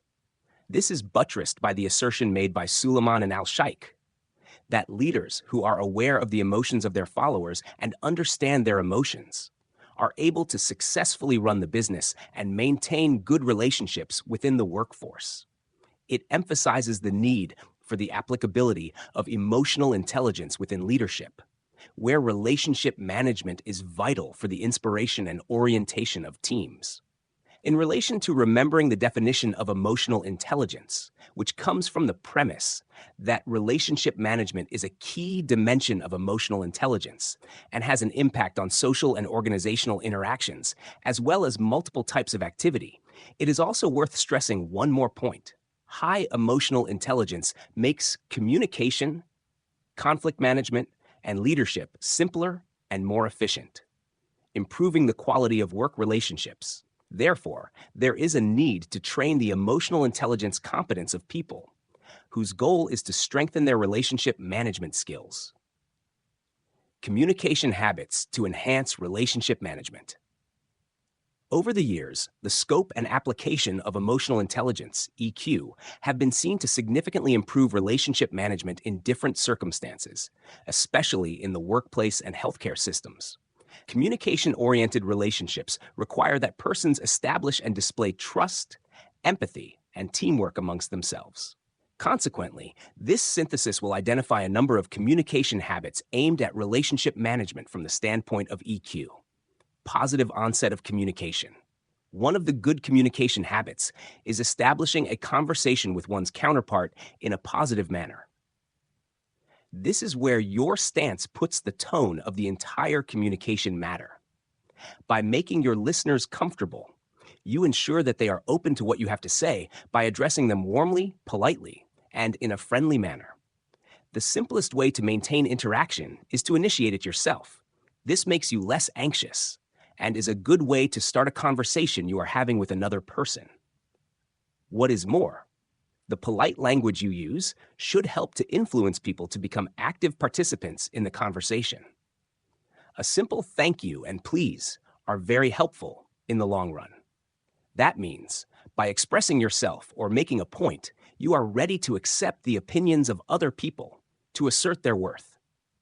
Make sure you ask questions that will allow people to respond, instead of giving them a list of do's and don'ts on how to participate. Regular check-ins. It is important to always catch up with close friends and relatives in order to keep the friendship going. By doing it as a routine, you check on the other person, indicating that you care and appreciate such a connection. This can be as low impact as a, "Hey, it's been a while, how are you?" text, a call, or an arrangement of periodic hangouts. Such acts make it easier to maintain contact in the relationship and ensure you both are checking on each other and may offer help when necessary. Regular meetings also introduce solutions to solving problems as they arise, so as to avoid situations where misunderstandings may develop, which also hinders the growth of intimacy. In the long run, this practice enhances the impact of the bond, and it is considered an ideal way of checking up on a friend, since it will foster the relationship in case it is a rough day. Conflict resolution techniques. Conflict management behaviors play a core role not only in identifying and handling conflicts, but also in their handling in a way that is constructive to the relationship. The literature reveals several prevention methodologies that, if applied, ensure conflicts are dealt with in the most appropriate manner. These include integrative, mindful, listening, and collaborative approaches. The most successful conflict-solving strategy is called the integrating style, which is when the individuals involved in conflict sit down and search for a solution together. Apart from successfully dealing with conflicts, this approach creates a team-like feeling and shared responsibility, especially among the personnel involved. It would also be of significance to point out the need to practice the right resolution approaches in management to counter conflicts and maintain unity in an organization. Hence, it is clear that the integration of styles enhances the chances of arriving at healthier and more sustainable solutions in relationships. Constructive conflict is very important when working in a team, since it involves cooperation. Collaboration refers to dealing with conflict while maintaining connections with one another. It promotes the expression of ideas and concerns by different people and arrives at a resolution to problems that is satisfactory to all stakeholders. Integrative conflict solving does more than dwindle the actual conflict. It enhances the relationship dynamics by making the persons more engaged with the other. Moreover, stressing that it is all about thinking in terms of resolving interpersonal conflict in the workplace is not a one-man show, as this is detrimental to the morale of all the employees within the company and structure. Clear and concise communication. Develop a habit of using clear and concise communication patterns. Simple and direct means saying what you mean without a waffle. To practice this, stick to the point. Don't go off on tangents. Use plain language. Choose simple words and phrases that get your message across. And stay on topic to avoid confusion and keep the conversation productive. This is important because clear communication prevents misunderstandings and makes interactions smoother. Conversations are more enjoyable and build positive relationships. By being simple and direct, you can improve your communication skills and make your interactions more meaningful and beneficial to both personal and professional relationships. Ask open-ended questions. Open-ended questions are designed to get more than just yes or no answers, to get the other person to share more about their experiences, thoughts, and feelings. Better communication for richer and more meaningful conversations. To practice this, focus on questions that start with what, how, why, or tell me about. Instead of, did you have a good day? Ask, what was the best part of your day? This type of question makes the other person reflect and share more about their experiences. Open-ended questions are important because they build deeper connections and understanding, show you are interested in the other person's perspective, and make them open up. This leads to more engaging conversations, stronger relationships, better communication, and a more supportive and empathetic environment where people feel heard and valued. Giving and receiving feedback. It means providing suggestions on how a particular individual can do better and accepting insights that others may have about your actions. When correcting someone, avoid making it personal and use phrases that refer to observed behavior. Instead of saying, "You are late," say, "I have observed that you always arrive late for meetings." Explain what the problem is and how the improvement will be made. When receiving feedback, do not interrupt the other person. Try to see their perspective and do not blame them for giving feedback they provided. It is important to ask questions and consider this feedback from a learning perspective. It is important to receive feedback in a personal and business setting because it encourages growth and learning for people, allows them to discover their weaknesses and the need for change, and contributes to positive relationships and culture. Feedback must be managed well since it improves communication and trust and promotes effective work relationships, leading to an improvement of work relations in an individual and also in a professional context. Positive reinforcements. Another communication tool of behavior modification is the use of positive reinforcement, which entails appreciating or rewarding specific behavior seen in an individual or attempts at a certain behavior. It is a type of message sending that emphasizes positive deeds and conduct. All the following theories form the basis for the positive communication theory. To do this, offer actual compliments, acknowledge the efforts regularly, encourage them, and offer constructive criticism. This gives people confidence in the existing strategies and makes them remain active in their search for better methods of handling relations.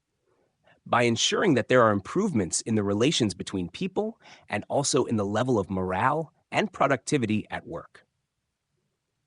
So, if the talks are done in a positive manner, you can create a more positive environment for better focused work at the workplace, at home, or even among friends.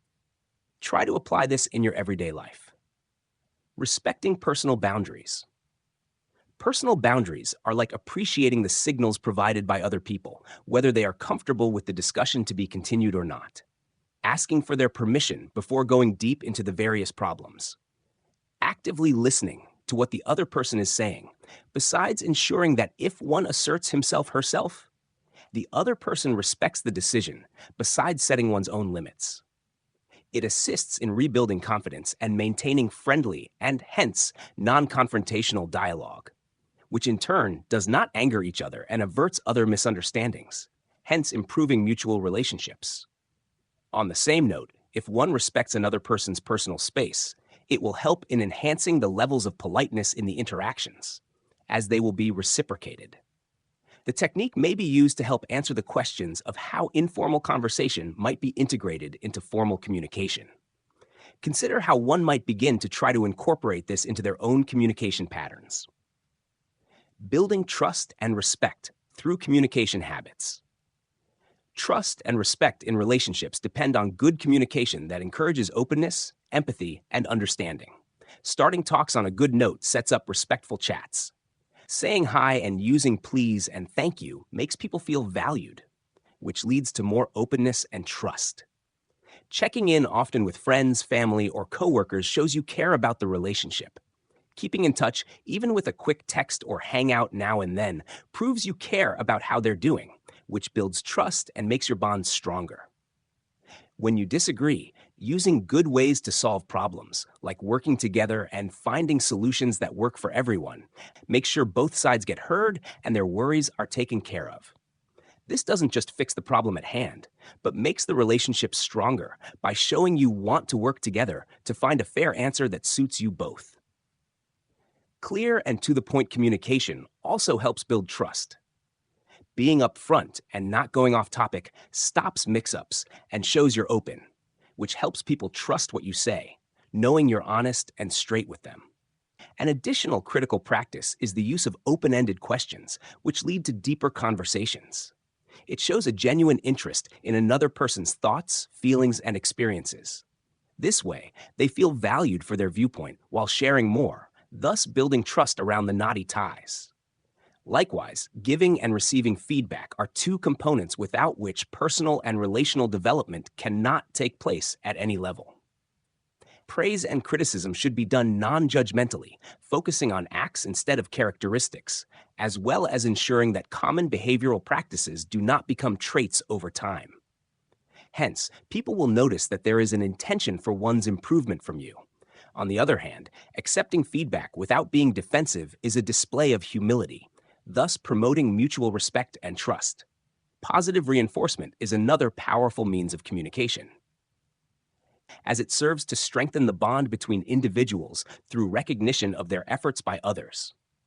When people around you find encouragement or compliments coming their way constantly from you, this boosts their self-esteem, leading them to be more faithful, in turn enhancing mutual faith. Having respect for individual boundaries helps maintain sound and respectful communication. This necessitates requesting permission to broach sensitive topics that could otherwise be embarrassing at times. Relationship management embodies the art of fostering connections through mutual understanding, communication, empathy, and trust building. Its role in emotional intelligence cannot be overstated. It is a linchpin in the machinery that operates our social spheres. The tools of effective communication, whether it be in the careful negotiation of conflict, the exercise of influence, or the infusion of empathy, are essential for the healthy maintenance and nurturing of all our relationships. The capacity for adaptability within our interactions ensures that the bonds we form are robust enough to withstand the tests of time and change. Key communication habits, ranging from acknowledging others positively to respecting personal boundaries and practicing open-ended conversations, lay the groundwork for trust and respect. Vital ingredients in the recipe for lasting and meaningful relationships. The concept of reciprocity articulated by Carol Quigley undeniably drives social engagement. Our willingness to cooperate and connect is mirrored in the relationships we build. By incorporating the principles and practices of relationship management into our daily lives, we sculpt an environment ripe for collaboration, personal growth, and collective success. Understanding the integral link between relationship management and EQ means recognizing that our ability to manage our emotions is reflected in our ability to cultivate positive relationships. As we enhance our EQ, our relationships are inherently fortified, creating a ripple effect that benefits not only our personal lives, but extends into our professional worlds, providing a platform for thriving partnerships and progressive communities.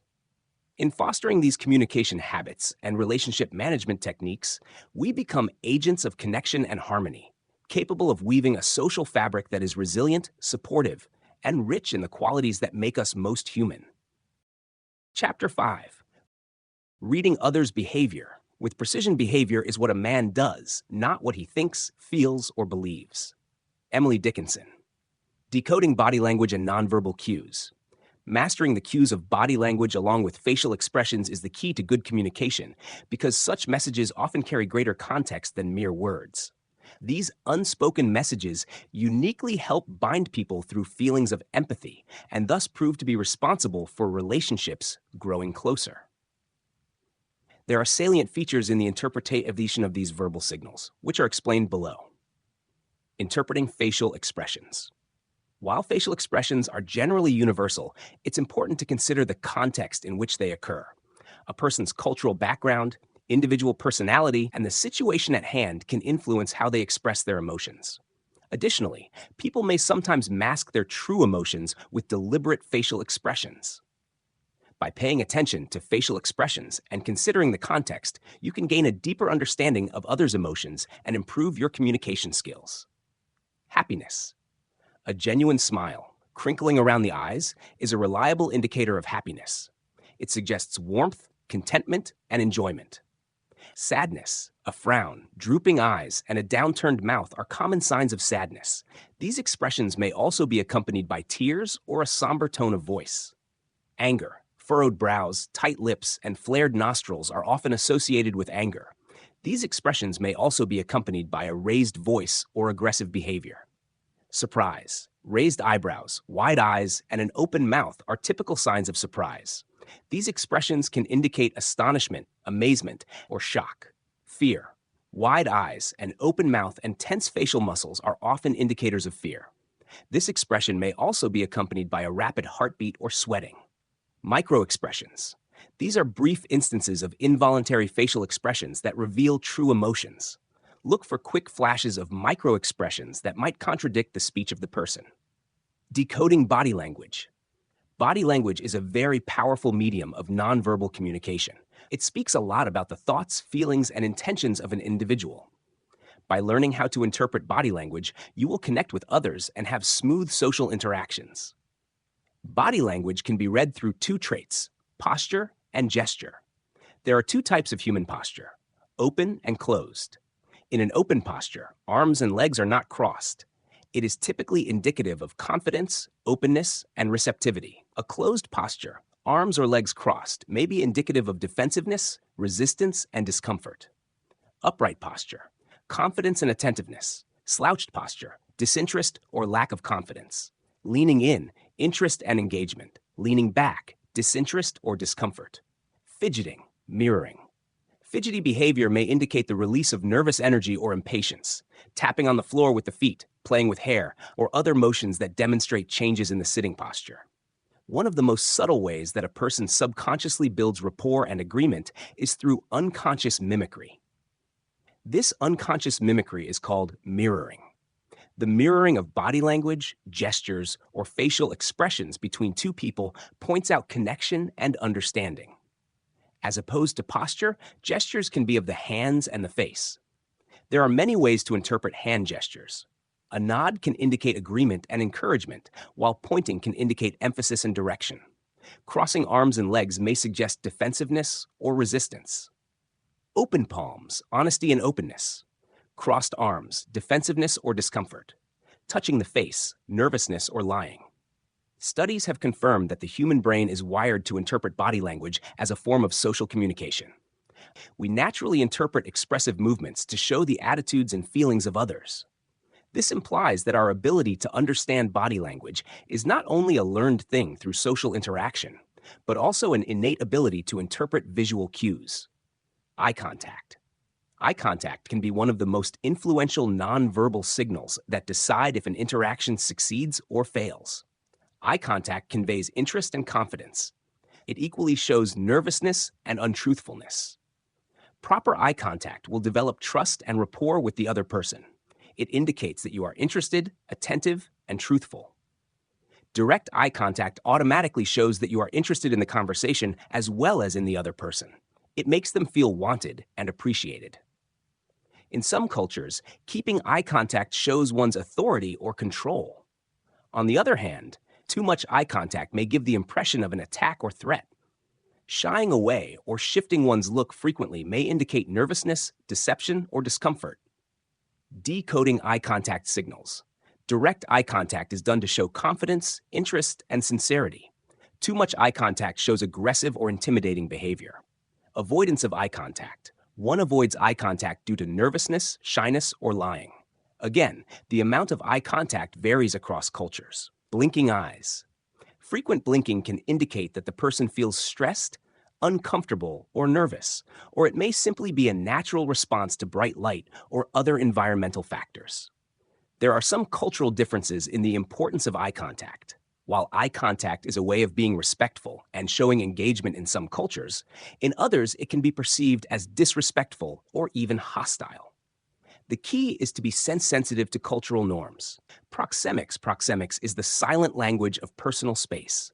Proxemics, the study of personal space in communication, reveals a great deal about our relationships and interactions. The distance we maintain from others can convey a range of emotions and intentions, from intimacy and comfort to aggression and formality. Proxemics can be understood from three perspectives. Comfort and intimacy. Standing close to someone suggests a level of comfort and intimacy.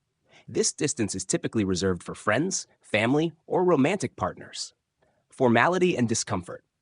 Maintaining a greater distance can indicate formality, discomfort, or a desire for personal space. This distance is often used in professional or unfamiliar settings. Cultural differences. Proxemics can vary significantly across cultures. Some cultures are more comfortable with close proximity, while others prefer a greater distance. Understanding these cultural differences is essential for effective communication. Interpreting proxemics. Approaching someone too closely without permission can make them feel uncomfortable or threatened. It is important to respect personal boundaries and maintain a comfortable distance. Maintaining distance. Maintaining a greater distance can signal a desire for privacy or a lack of familiarity. However, excessive distance can also make others feel excluded or unimportant. Cultural context. Consider the cultural context when interpreting proxemics. In some cultures, standing close together is a sign of respect, while in others, it may be seen as aggressive. Proxemics has its own importance when it comes to nonverbal communication. By understanding the nuances of proxemics, you can improve your communication skills, build stronger relationships, and navigate social interactions with greater confidence and empathy. Pay attention to the distance you maintain from others and be mindful of their personal space. By respecting their boundaries, you can create a more comfortable and positive environment for interaction. Kreutz and Roberts, 2019. Touch is a powerful form of nonverbal communication that can convey a wide range of emotions and intentions. From a simple handshake to a comforting hug, physical contact can have a significant impact on our interactions with others. Handshake. A firm handshake is often associated with confidence, professionalism, and assertiveness.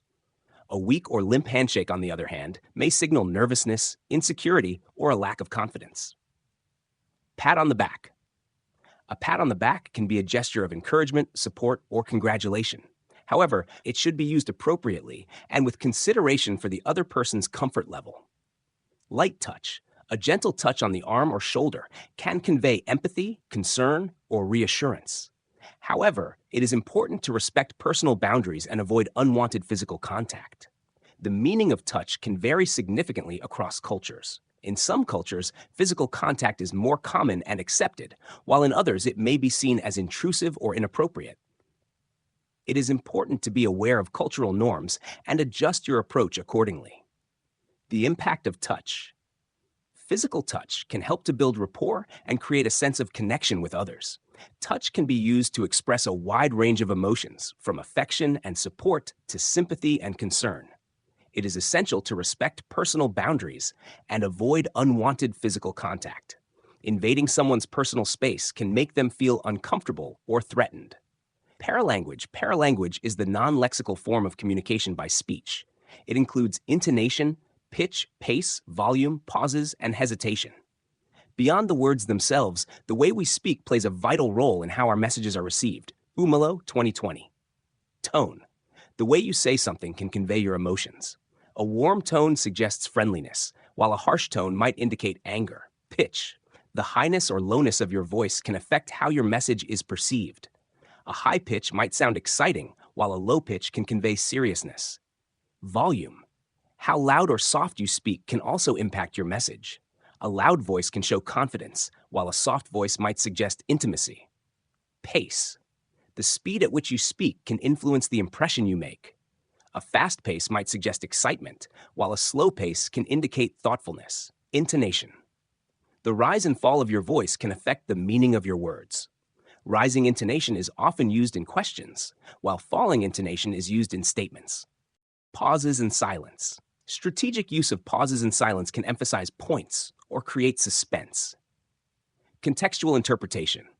Accurately interpreting nonverbal signals requires considering the context in which they are displayed. Let's further explain how context and multiple signal combinations can alter our meanings. Environmental context means that the physical setting may strongly influence nonverbal behavior. Temperature. A person crosses their arms. A cold rather than defensive individual. Setting. The formality of the setting will most likely make individuals' body language more reserved than in a casual setting. In and of themselves, the situation may determine what the nonverbal cue indicates. Meeting or interview. It is expected to experience more fidgeting and avoidance of eye contact. But that does not mean the speaker is lying. Smiling and open gestures are more likely to be honest expressions of friendliness and good times shared. Cultural background is also a crucial determinant in the meaning of nonverbal communication. Similarly, while in some cultures, direct eye contact is a way of showing confidence and honesty, in other cultures, such an attitude may be assessed as disrespectful and even confrontational. The acceptable distance between people varies between cultures, which influences how the proximity is perceived. Personal context can also change the meaning of nonverbal communication. Individual differences and personal experiences mold the process of nonverbal communication. Personality. For example, being an introverted type, a person will naturally show more closed body language, like keeping arms crossed, without feeling defensive about that. Past experiences. A person who has had negative experiences could be more guarded and display protective gestures. Sometimes, clusters of nonverbal cues can change the meaning in comparison to individual cues. Nonverbal communication also requires a person to be observant of the environment and understand the physical and social surroundings in which they are trying to interpret the meaning of the nonverbal cue. Circumstances can also be reflected upon to determine what type of effect they could have on behaviors. The instances and cultures should be kept in mind, as various cultures have different norms about nonverbal communication. Therefore, misinterpretations can occur. Understanding the pattern of baseline behaviors of an individual allows a person to identify the norms and deviations from normal nonverbal displays. More so, rather than keying into any one nonverbal cue, clusters of signals give the most certain indication of how a person is feeling and what they may be thinking. Being aware of these contextual variables allows a person to more clearly interpret accurate communication and respond appropriately throughout each interaction. Habits for sharpening observation skills. Observational skills are the very foundation on which to rest effective communication and good interpersonal relationships. More importantly, it is a skill that can be honed and developed into a fine art of understanding body language, understanding emotional states, and responding to these appropriately in any given situation. Of course, the development of habits to improve observational skills is bound to play an important role in enhancing growth in effectively interpreting verbal and nonverbal cues. In developing such habits, individuals will be increasingly aware of the subtle hints in dialogues and interactions.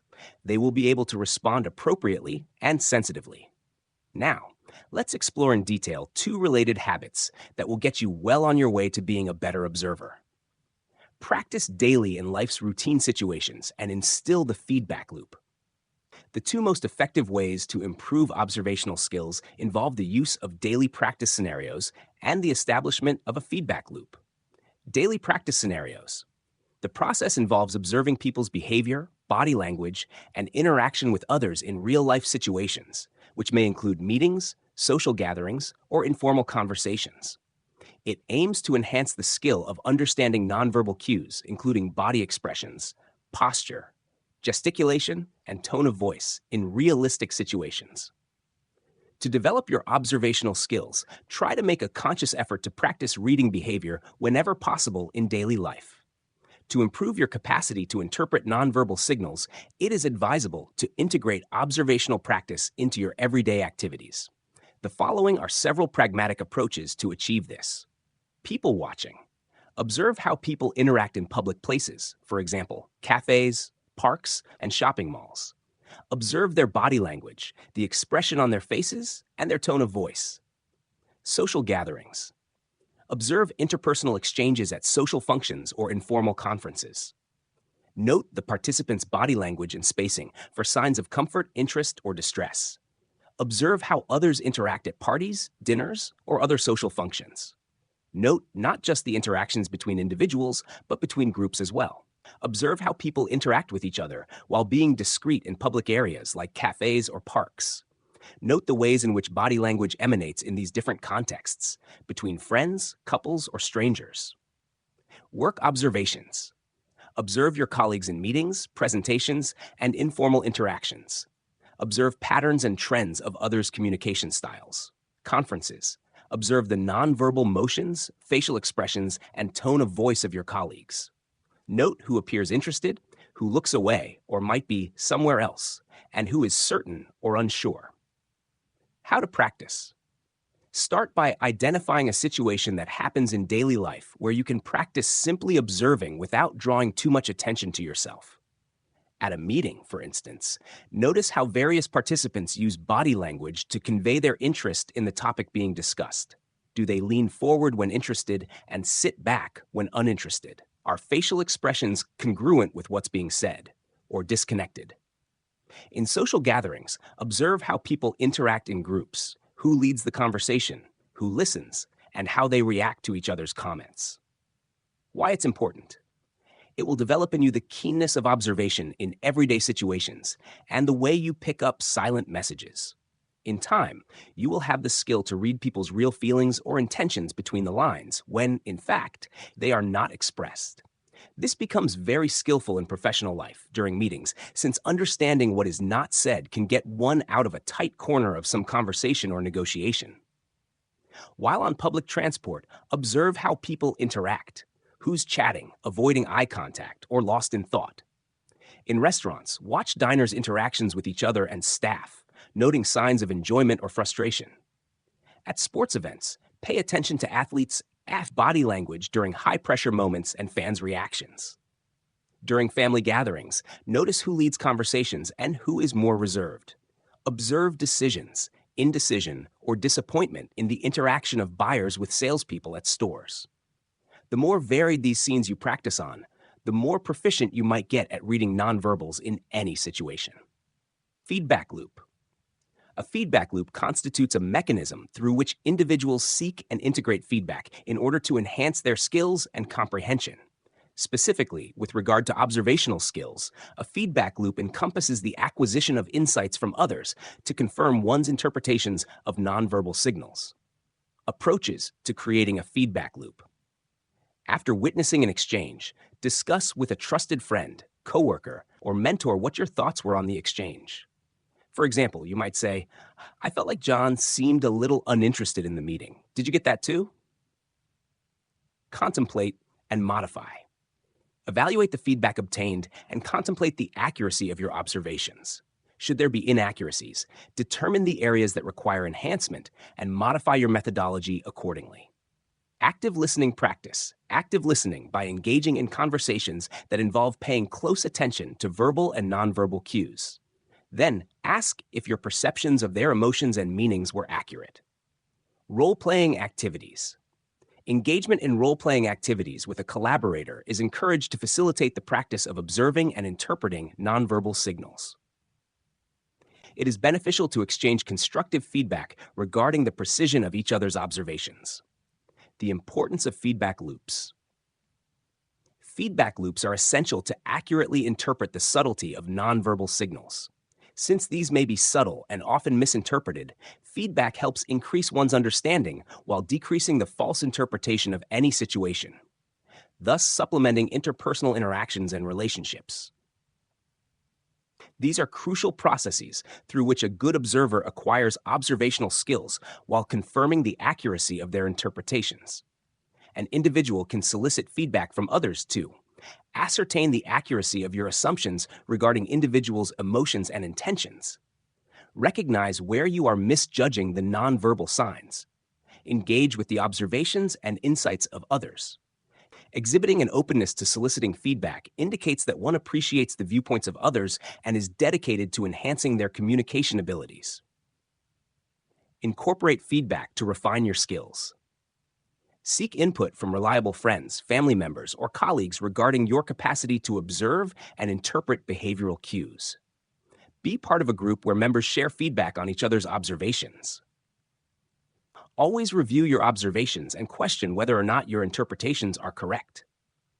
Discuss your observations with others and compare interpretations. Provide a balance in making the space safe for feedback to occur, and in the same breath, open. Give feedback with a growth mindset, which is an opportunity to learn, not to criticize. In this way, it helps to build a culture of continuous improvement and collaboration.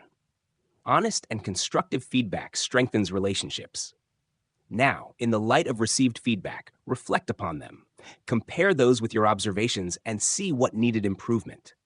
Reflective practice helps you fine-tune your observational skills. Observe with a colleague or someone known to you. Follow up by discussing what has been observed.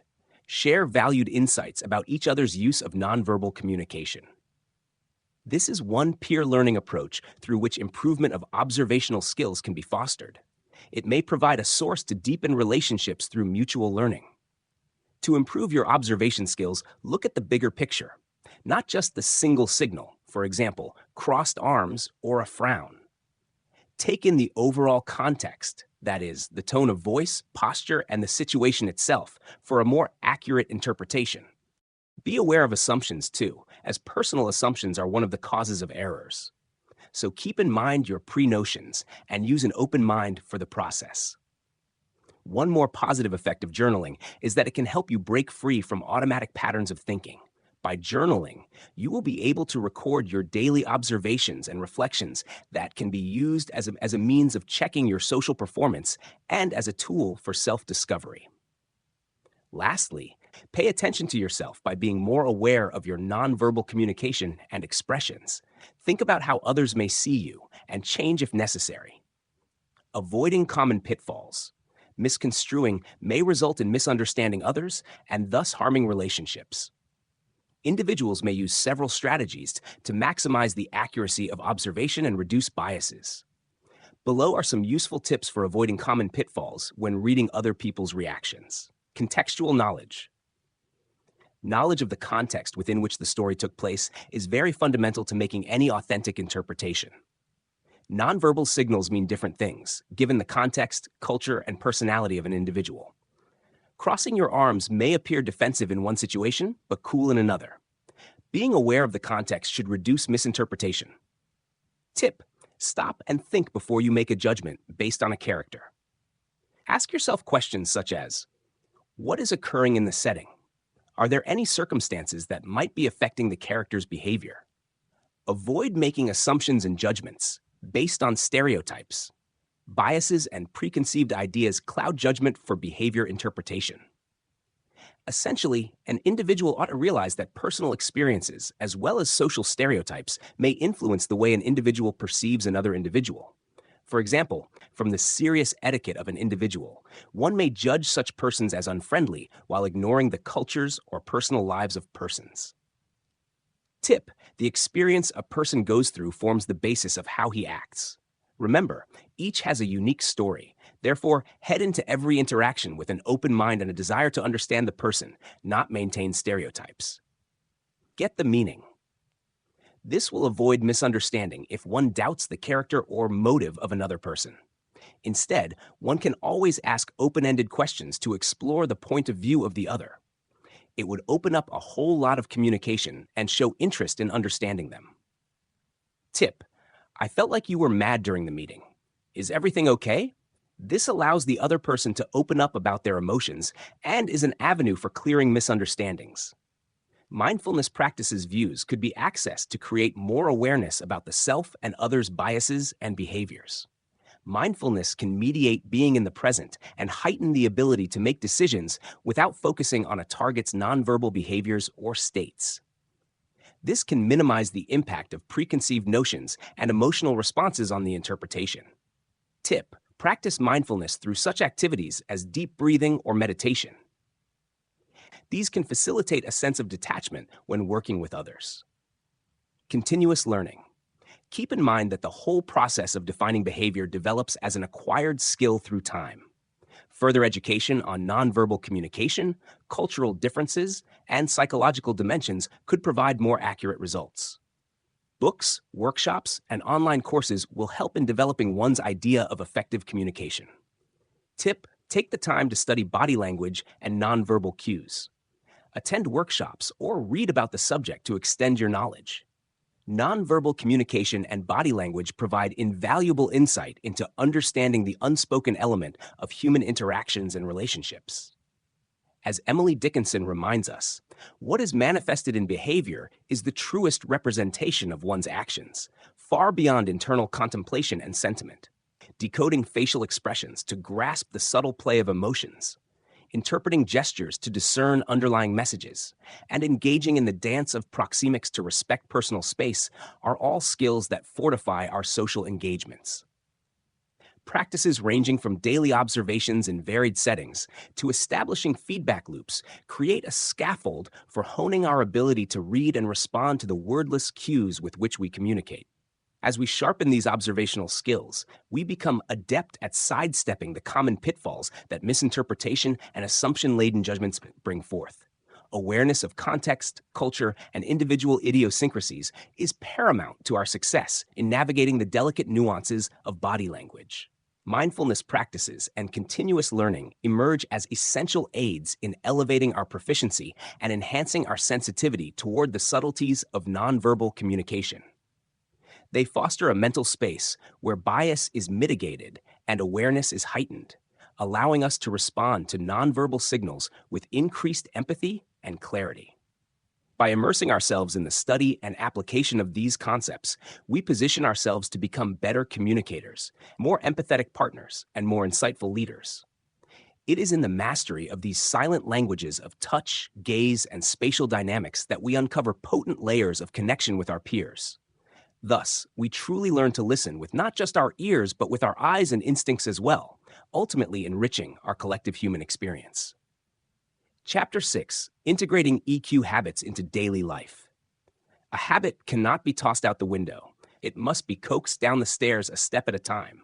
Mark Twain. Integration of emotional intelligence habits into daily life involves key EQ skills. All of them are implemented for daily life scenarios related to self-awareness, self-regulation, social awareness, and relationship building to enhance emotional intelligence and interpersonal interactions. This starts with self-awareness. More to the point, it entails evaluating what you experience emotionally every day, why this is the case, and how those emotions translate to your actions. These can be deepened by the short mindfulness practices that are done each day. For example, writing a journal or simply taking a moment to self-check. One more practice is that of emotion regulation, like taking a deep breath or counting up to 10 in some circumstances that could put a person under stress, which could help avoid impulsive behavior and act rational instead. It is useful in reducing emotions by encouraging proper diet, exercise, and getting adequate rest. Some of the ways that can enhance the understanding of social awareness may include observing others, observing body language, and empathizing without presumption. For such skills, relationship management covers the capacity to have healthy interpersonal communication, to solve the interpersonal conflict, and to check in regularly with the people one cares for, or the people one works with. They enable rapport to be formed and rock to be established through responding to the client's questions with questions and positive criticism. Secondly, to enhance EQ, a growth mindset is important. Willingness to accept criticism, being able to learn from past errors, and, specifically, enhancing the ability to improve one's feelings appropriately. Additional support could be provided on a daily basis, focusing on what has been observed within the course of the day, and using small goals for the improvement of emotion. If these EQ practices are molded into a person's practices, then the individual will better manage stress and thereby enhance relationships, thus fulfilling personal and professional lives. Habit stacking for success. Habit stacking is another technique that is highly effective in mindless collaboration of new habits and the setting where the old habits are already deeply rooted. Habit stacking refers to the process of linking a new behavior with a well-established habit, which is one of the most effective techniques for incorporating a habit into a person's daily routine. This practice, which has been advocated by behaviorists such as James Clear, is particularly helpful when practicing EQ skills in daily life. New EQ practices may be associated with anchors or other things that are already strong habitual behaviors or responses, so it is easy to put them over time.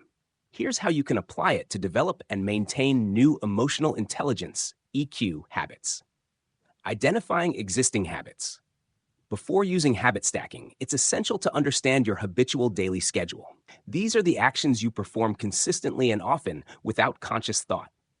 Here's a simple exercise to help you identify your existing habits. Write down your activities throughout a typical day, from waking up to going to sleep. Identify recurring behaviors that you perform automatically. These are likely your ingrained habits. Group your habits into categories such as morning, work, or evening routines. Determine how often you perform each habit and the time it typically takes. Once you've identified your existing habits, you can use the habit stacking approach to integrate new EQ habits into your daily routine. This will make it easier to form new behaviors and maintain them in the long run. Here's a categorized list of common daily routines to help you identify your own schedule throughout the day. Morning routine: waking up, brushing teeth, showering, making coffee, tea, breakfast, checking phone. Work-school routine: commuting, checking calendar, morning meetings, task management, taking breaks. Afternoon routine: lunch, continuing work, study, networking, collaboration. Evening routine: returning home, dinner preparation, family time, leisure activities, preparing for tomorrow. Night routine: personal hygiene, reflecting on the day, setting an alarm, reading, relaxation, going to sleep. By recognizing these existing daily habits, you can gain a deeper understanding of your behavioral patterns and use that knowledge to cultivate new EQ habits effectively. Pairing EQ habits with daily activities. Incorporating EQ practices into your daily life does not have to be complicated. You can link these practices with activities you normally perform. As a result, it becomes possible to refine your feelings about yourself and others, develop interpersonal communication, and build optimistic attitudes. Below are several examples of how to pair EQ habits with common daily activities. Mindfulness, with morning coffee, tea. Activity: preparing a cup of coffee or tea. EQ habit: mindfulness practice. Implementation: if you want to start your day strong, spend some time waiting for your coffee to brew by taking several deep breaths. Use your breath to clear your mind. Inhale deeply through your nose and exhale through your mouth. Alternatively, set an emotional tone for the day by thinking about how you wish to feel and act during the day and in response to challenges. Self-awareness during commute. Activity: commuting to work or school. EQ habit: self-awareness reflection. Implementation: use your commute as an opportunity to check in with your emotions. Reflect on how you felt the previous day and identify any emotional triggers you experienced. Consider how those emotions might influence your interactions throughout the day. Empathy practice while brushing teeth. Activity: brushing your teeth. EQ habit: empathy development. Implementation: while brushing your teeth, think about someone in your life who may be facing challenges. Consider their feelings and perspectives. This practice can help cultivate empathy and remind you to approach interactions with understanding and compassion. Gratitude journaling. After dinner. Activity: eating dinner. EQ habit: gratitude practice. Implementation: after dinner, take a few minutes to write down 3 things you are grateful for that day. This practice can enhance your emotional well-being and promote a positive mindset. Reflecting on gratitude can also improve your resilience in the face of challenges. Active listening. During family time. Activity: spending time with family. EQ habit: active listening. Implementation: during conversations with family members, practice active listening by giving them your full attention. Avoid interrupting and instead focus on understanding their feelings and perspectives. You can paraphrase what they say to ensure you comprehend their message fully. Feedback seeking during leisure activities. Activity: engaging in hobbies or other non-work-related activities. EQ habit: feedback acceptance. Implementation: if you participate in group activities or classes, e.g. sports, art, or music, Ask your peers or instructors for feedback on your performance. Try to accept their observations and utilize their suggestions to enhance your personal skills and emotional responses in different social contexts. Reflective practice before bed. Activity, tucking the children in. EQ habit, reflective practice. Implementation. As a nightly ritual, spend some time thinking about the day that has just passed. Reflect on the feelings you experienced. How did you deal with various circumstances? What have you discovered about yourself? This practice can increase self-concept clarity and emotional integration. By pairing EQ habits with daily activities, you can create meaningful opportunities for emotional growth and development. These small, intentional practices can lead to significant improvements in emotional intelligence over time. Enhancing personal well-being and interpersonal relationships. Use technology for EQ habit stacking. In today's fast-paced, digitalized world, technology can play a pivotal role in supporting the development of emotional intelligence, EQ habits through habit stacking. By leveraging various digital tools, individuals can seamlessly integrate EQ practices into their daily routines, enhancing emotional awareness, regulation, and interpersonal skills. Below are several strategies for utilizing technology to support EQ habit stacking effectively. Setting reminders for mindfulness practices. Create a schedule on your phone and/or calendar and put in reminders to engage in activities that help regulate one's emotions in the middle of the day. For instance, taking some deep breaths before going back to work. Daily reminders can be set up using apps like Todoist or Google Calendar. These reminders recur daily. While for exercises and guided meditations in the form of mindfulness, you could use apps like Headspace or Calm. Meditation and breathing apps.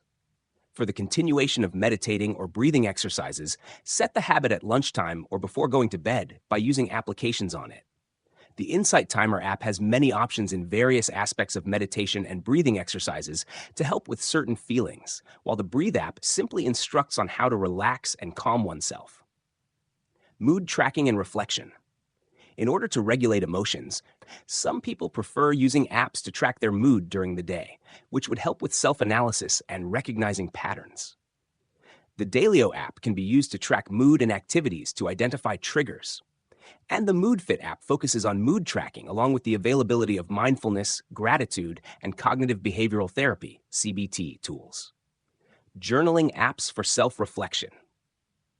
Introduce journaling as a part of everyday habits, like after lunch or before sleep, to improve awareness of feelings and events.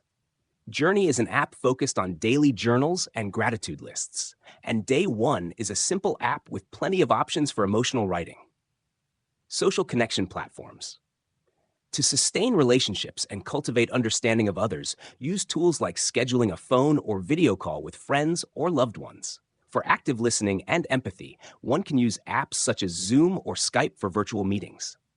To send supportive messages and check in with friends and family, one can use WhatsApp, for instance. Online courses and webinars. To improve your emotional intelligence, you should think about taking some online classes or webinars and use them when commuting or exercising.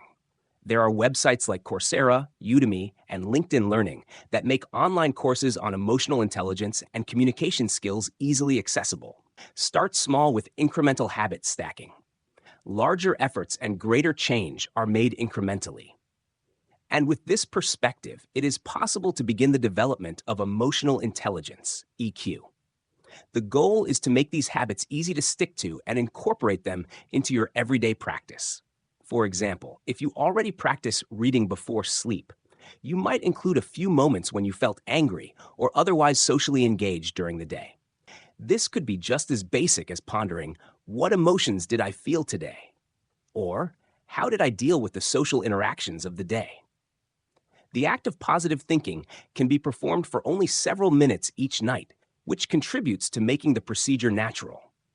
Gradually, the reflection can be extended, as it should become a part of your daily practice. For instance, you may begin to establish some emotional goals for the following day, like managing agitation during a particular meeting or adopting compassion in a discussion.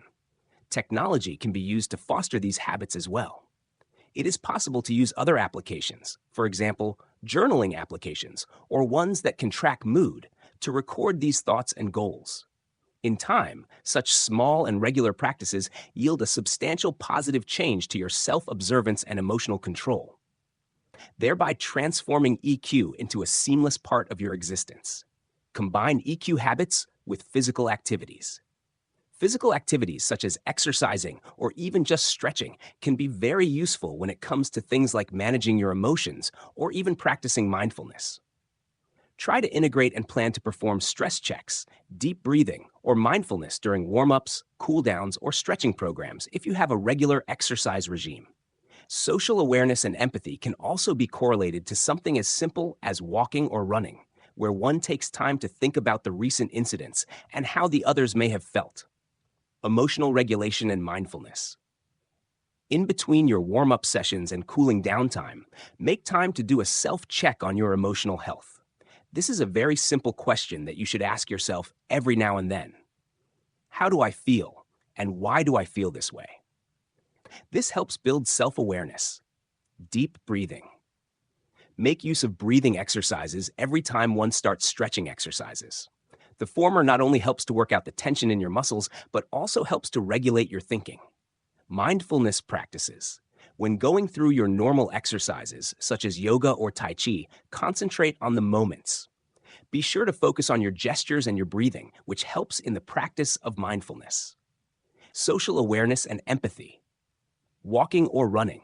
Take some time to think of the last time you crossed paths or had a communication exchange, with the understanding that this is a critical time to meditate on such communications.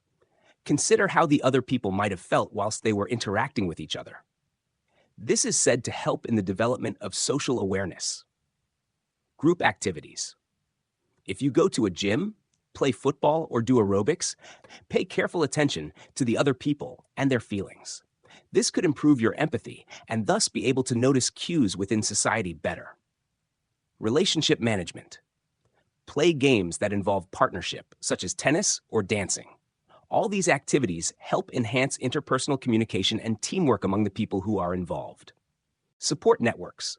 Socialize with friends during exercise time. Turn your exercise time into a time frame to engage friends in conversations. Making these relationships can offer the respondent the social interaction required to offer the emotional support they need.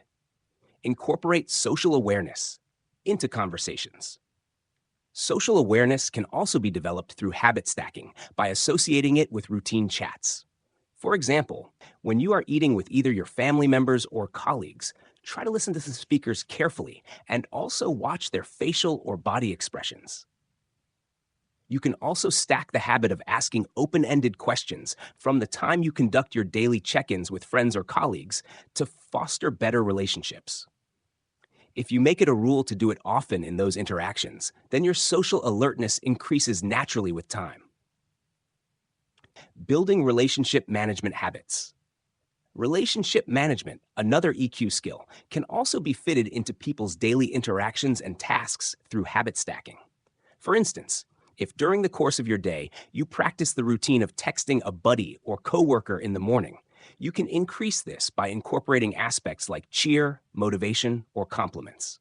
In the same way, it is possible to build it into routine communication with friends or relatives, where a telephone call can be made during a particular ride home, or a time to clear misunderstandings that may always arise when communicating with a particular colleague at work. Inasmuch as you are cultivating EQ habits through habit stacking, it is crucial to look back and assess as well as modify where needed. It also becomes possible to complete self-evaluation as often as possible while performing routine tasks like showering or cooking. This reflection habit can include acknowledging how well you handled emotions in the course of the day, how conscious you were during interpersonal communication, and how effective you were in your interpersonal communications. In the long run, this will benefit you in getting used to practicing EQ skills on a daily basis, and you can adjust if needed to get better. The concept of habit stacking is useful because it allows people not to get confused if there are too many habits for them to adopt, because in reality, there are dozens of habits that can help to develop and strengthen the practice of emotional intelligence at work. Instead, these new habits should be anchored on other routines that one has while aiming to make progress in small steps only. Over time, one is able to apply all these EQ practices automatically and is therefore likely to have better health and well-being, improved relations with others, and better ways of relating to others. Creating a personal EQ plan. As the adoption of an emotional intelligence plan is unique to a person, this improves competencies of understanding, managing, and expressing emotions. Depending on your preferences, the ability to focus on certain areas that you would like to develop will assist in better understanding yourself and patterns that will assist in the process of relating with other people and improving your emotional health in general. Such a framework will enable you to identify and optimize your EQ growth objectives by providing specific interventions and techniques. Below is a 7-step structure that will assist you in developing a personal EQ plan aimed at the attainment of individual growth goals. Identify your strengths and areas of growth. The first step in developing the personal EQ plan is to determine the current level of emotional intelligence. Reflect on the 4 core components of EQ. These are personal competence, which includes self-awareness and self-management, and interpersonal competence, which includes social awareness and relationship management. Ask yourself questions like, am I at all aware of the emotional landscape? How well do I cope with stress and my emotions? Do I know what people are going through and be able to relate to them? Overall, how effective am I in dealing with people? How good am I in solving interpersonal conflicts? Some examples of means are EQ self-tests, other people's feedback, or even the diaries that can be used to assess one's strengths and weaknesses. It will also help create self-motivation or self-awareness that will assist in defining specific objectives or goals. Set measurable goals. After rating yourself, decide on a few areas of the EQ skills that you wish to improve. It is also relevant to point out that such goals should be SMART, specific, measurable, attainable, relevant, and time-bound.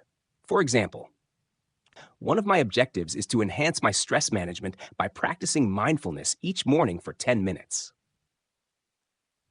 One of the goals I have is to improve my social awareness when interacting with colleagues, where I want to listen carefully and ask questions that cannot be answered with a simple yes or no.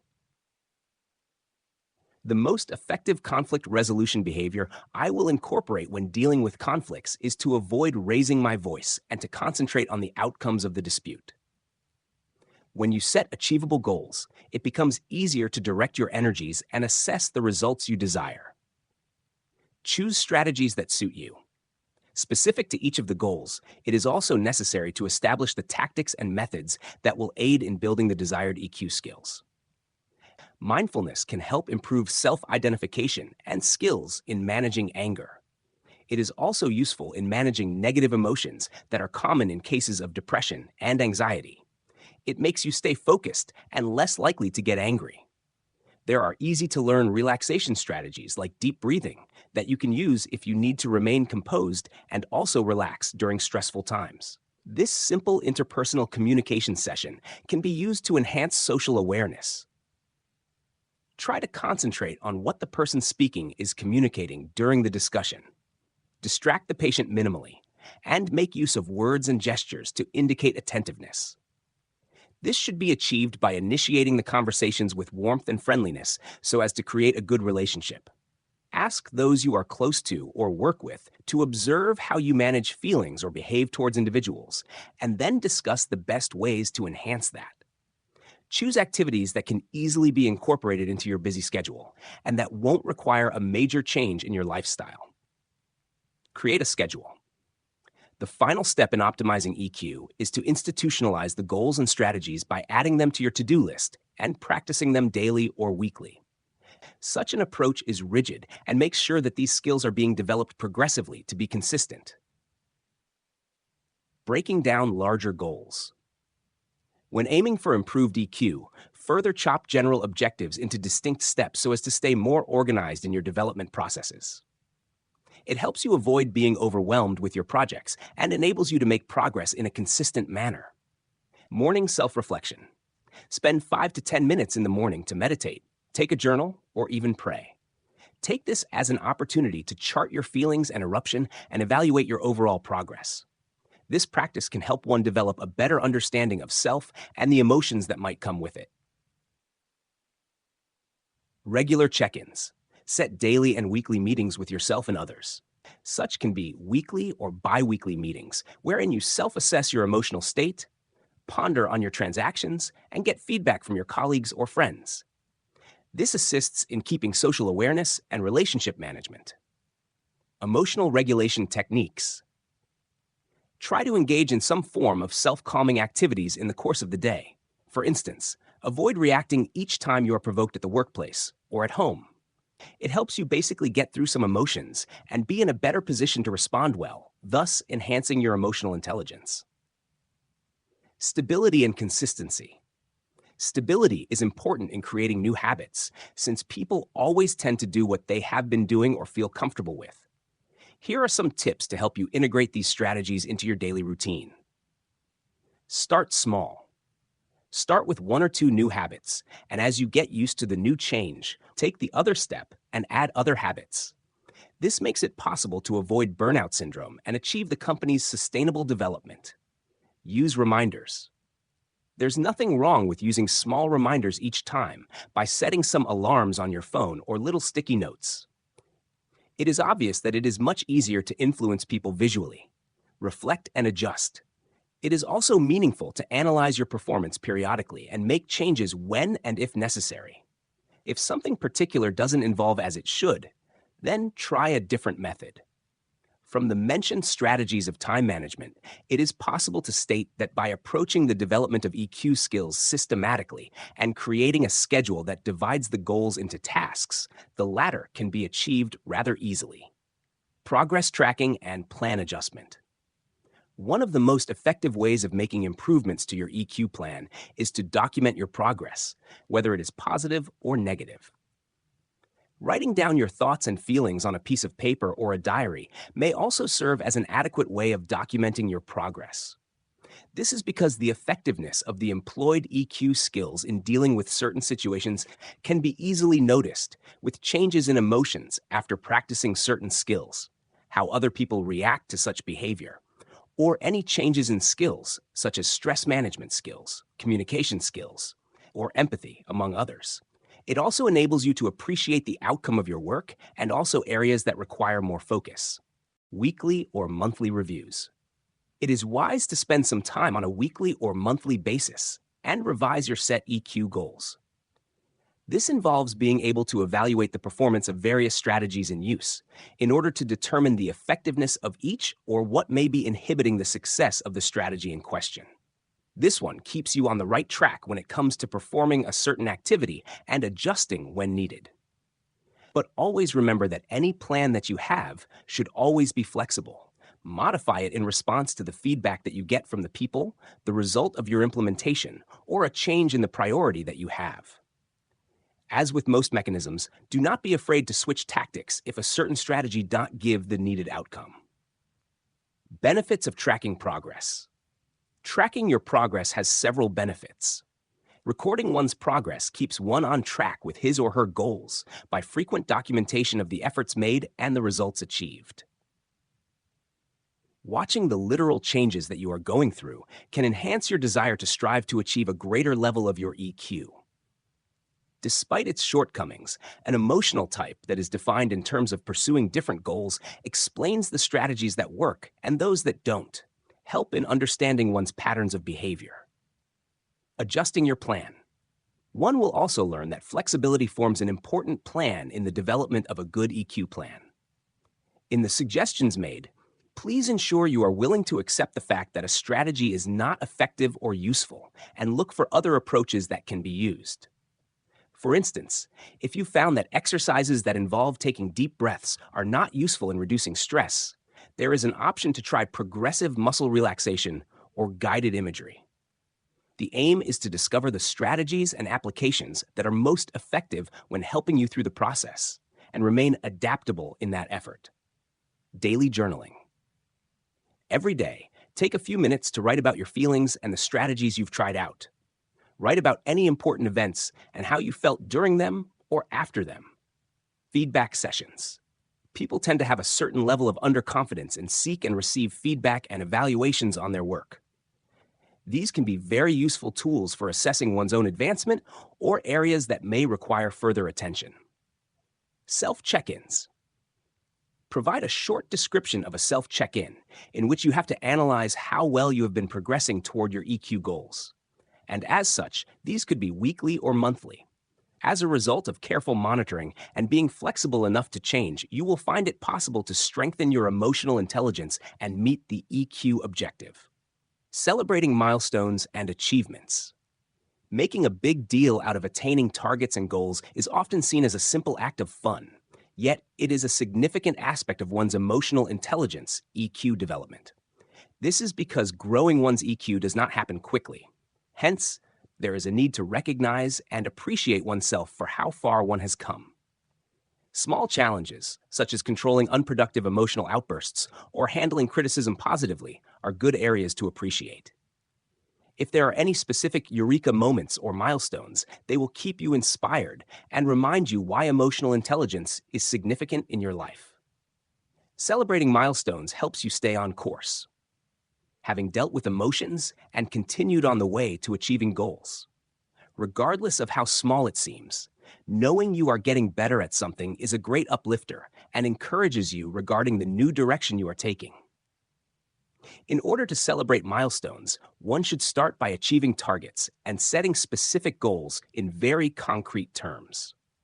To review your activities, take some time in silence first and focus on your achievements, how you managed to accomplish them, and what changed in your life. Finally, treat yourself to something nice, be it a trinket, an active pastime, or just sitting in a chair enjoying the recognition of your accomplishments.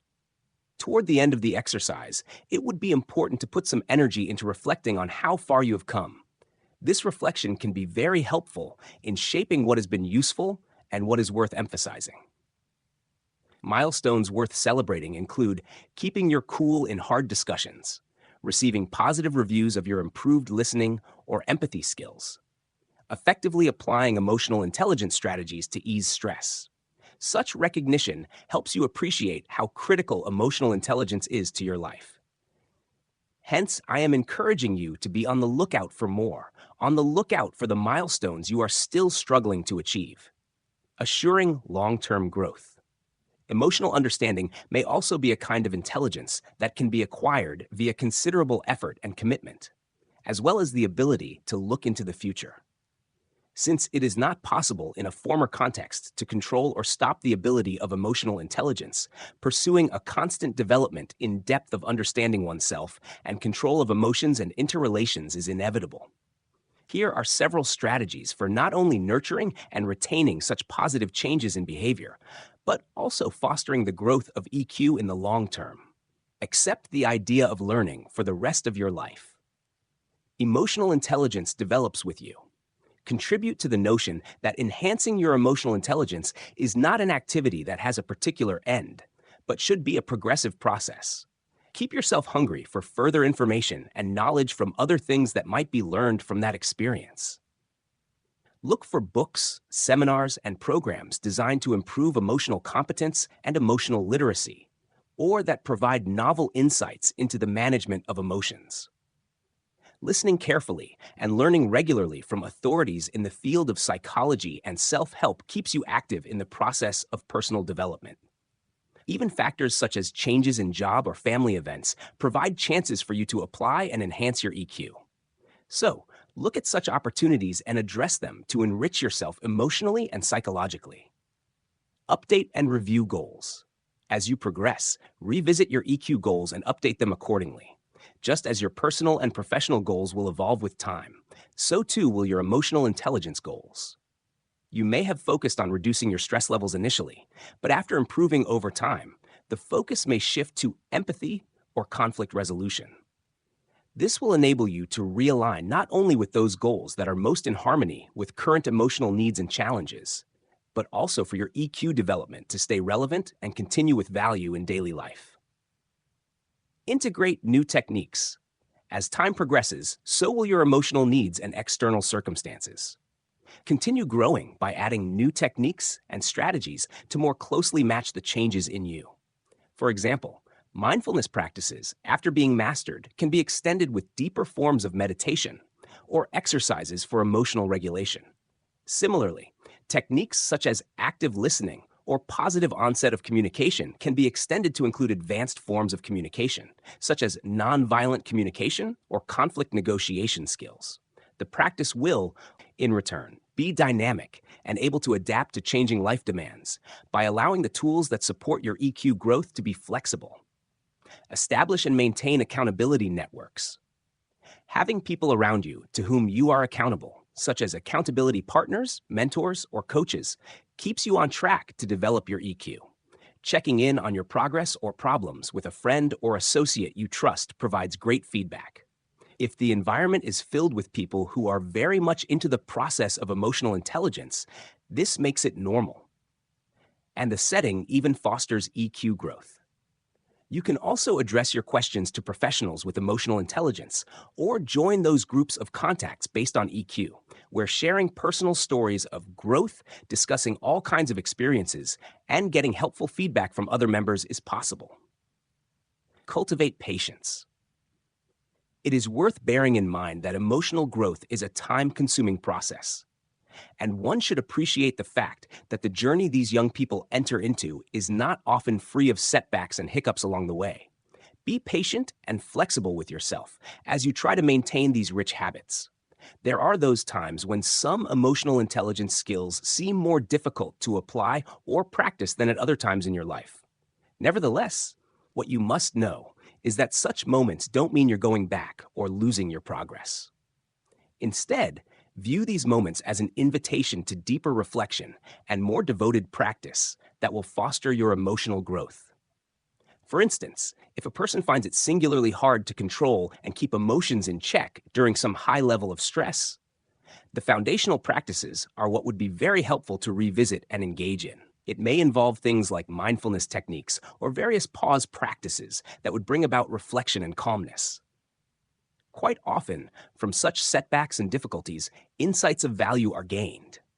And a person learns quite a lot, not only about new areas in which they shall have to grow, but also about unresolved emotional triggers to whose resolution direct attention must be paid. Sustaining and developing EQ over the long term requires commitment, flexibility, and a growth mindset. You can make your emotional intelligence development less of an event and more of a process of ongoing growth and engaging fulfillment by consistently learning from the experiences, setting new goals, adding new techniques, and keeping yourself accountable. The longer you live, the deeper the skill of EQ becomes. With continued practice, you are able to be more effective at self-awareness, emotional regulation, and relationships for many years. Chapter 7. Measuring your progress and celebrating success. When performance is measured, performance improves. When performance is measured and reported back, the rate of improvement accelerates. Pearson's Law. Tracking one's EQ progress is vital for the sustenance of growth. In the same way that any other skill does, EQ grows with practice over time. Therefore, one can ensure he/she remains on course by employing a systematic method of checking his/her own progress. Through observing one's own strides and changes in behavior, significant strides can be made in self-awareness, emotional control, and relationships. Nevertheless, there are numerous scientifically based models for assessing EQ that differ in their approach to measuring an individual's ability to recognize emotions in themselves or others. Understand them well enough to name feeling words associated with them. Handle emotions, and use them in different situations effectively. There are several typical scientific techniques used for measuring EQ. To be able to take the first step in boosting your emotional intelligence, you should first evaluate your present state of EI. This can be done through personal interviews or by giving different forms of tests. Here are a few of the most effective measuring tests and tools. SHUT-T Self-Report Emotional Intelligence Scale, SSREI. A commonly utilized instrument to evaluate emotional intelligence is known as the SHUT Self-Report Emotional Intelligence Scale, sometimes referred to as the SEIS. Developed by Nicholas Shute and colleagues in the year 1998, this measure draws inspiration from the early model of emotional intelligence proposed by Salovey and Mayer in 1990. This self-assessment tool features 33 questions designed to probe into 4 principal facets of emotional intelligence, Musonda et al., 2019. Emotion perception. The degree to which an individual is competent in perceiving and interpreting the feeling states of self and others. Utilizing emotions. The ability to harness emotions for cognition and, in particular, for the purpose of solving problems. Managing self-relevant emotions. The ability to control one's own feelings and how to conduct oneself during an activity with feeling. Managing others' emotions. The capacity and control to elicit and direct others' emotions. Participants answer each statement on a 5-point Likert-type scale from strongly disagree to strongly agree. All the scores arising from each item are then added to arrive at a total EI score. I have highlighted the advantages of the SSREI due to its simplicity and user-friendliness. Thus, it is ideal for research and self-development. The Emotional Quotient Inventory, EQI. The Emotional Quotient Inventory, abbreviated as EQI, represents a metric for gauging emotional intelligence, expertly crafted by Reuven Bar-On. This reliable and empirically grounded tool is anchored in the comprehensive Bar-On framework of emotional social intelligence, encapsulating a broad spectrum of emotionally and socially relevant competencies. The most recent iteration of this instrument is the EQI 2.0, which includes a detailed subscale comprising 133 items. This version evaluates a quintet of overarching composite scales alongside 15 more specific subscales, collectively referred to as the CFI-SR, Bar-On, 2006. These scales and subscales are outlined as follows: self-perception, self-regard, self-actualization, emotional self-awareness, self-expression, emotional expression, assertiveness, independence, interpersonal relationships, empathy, social responsibility, decision-making, problem-solving, reality testing, impulse control, stress management, flexibility, stress tolerance, optimism. There are formal augmentative and alternative communication assessments and informal assessments when identifying a child with potential developmental delays that would get an EQ assessment of the child to determine his/her strengths and weaknesses that will lead to the development of an intervention plan. We normally experience emotions during the course of the day. So think about the emotions that you experienced in the last week. Reflect on how well you have been able to control your emotions and deal with people. Bar-On, 2006. Trait Emotional Intelligence Questionnaire, TEIQ. The Trait Emotional Intelligence Questionnaire, often referred to as TEIQ, serves as a tool for evaluating emotional intelligence, or EQ, viewed through the lens of personality traits. This approach is distinct from other methods that focus on skills or competencies. Instead, the TEIQ measures the degree to which an individual's personality naturally exhibits emotional intelligence. It does this by gauging the transparency and fluency with which a person can perceive, experience, and regulate emotions within themselves and in interactions with others. Luna et al., 2021. The primary aspects of the TEIQ encompass empathy. Regarding the second facet, this measures the ability of persons to recognize the emotions of other people and identify with them. Higher scores in empathy are considered to show effective capacity in the subject's ability to share an understanding or feelings with other people. Emotional regulation. This determines how efficiently one is capable of handling self-feelings. That is, how it examines the ability to perform unexpected actions, to work in conditions of stress and fear, and to recover from aversive events. Emotional awareness. This facet focuses on the degree to which persons differentiate themselves from others, or the extent to which they have an insight about themselves and others. This is about identifying feelings and appreciating the influence of feelings on action and choice. TEIQ comprises statements that are rated by the respondents according to their degree of agreement or disagreement. The following are among the statements that can be classified in the areas of self-control, self-expression, and interpersonal relationships. The answers are then evaluated to the level that infers an appropriate and detailed summary of the subject's emotional intelligence. Benefits of TEIQ self-insight. The idea of evaluating emotional intelligence traits becomes helpful and a source of positive feedback as to what a person can do well and what they need to avoid as detrimental to their success. Personal development. The outcomes can be used to inform the process of personal growth and direct it toward the growth of particular facets of emotional intelligence. Relationship management. It is thus evident that being aware of one's EQ traits enhances ways of dealing with others. This augments their personal and professional relationships. On balance, the TEI can effectively help anyone who wants to learn more about the role of EI in personality and enhance his or her level of EI for personal and professional benefit. The Mayer-Salovey-Caruso Emotional Intelligence Test, MSCET. The Mayer-Salovey-Caruso Emotional Intelligence Test, i.e. MSCEIT, is another instrument that is accepted as a measure of emotional intelligence as a skill.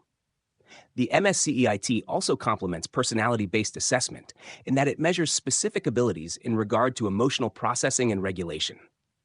Here's a more detailed look at its components and significance. Brackett and Salovey, 2006. Identifying emotions.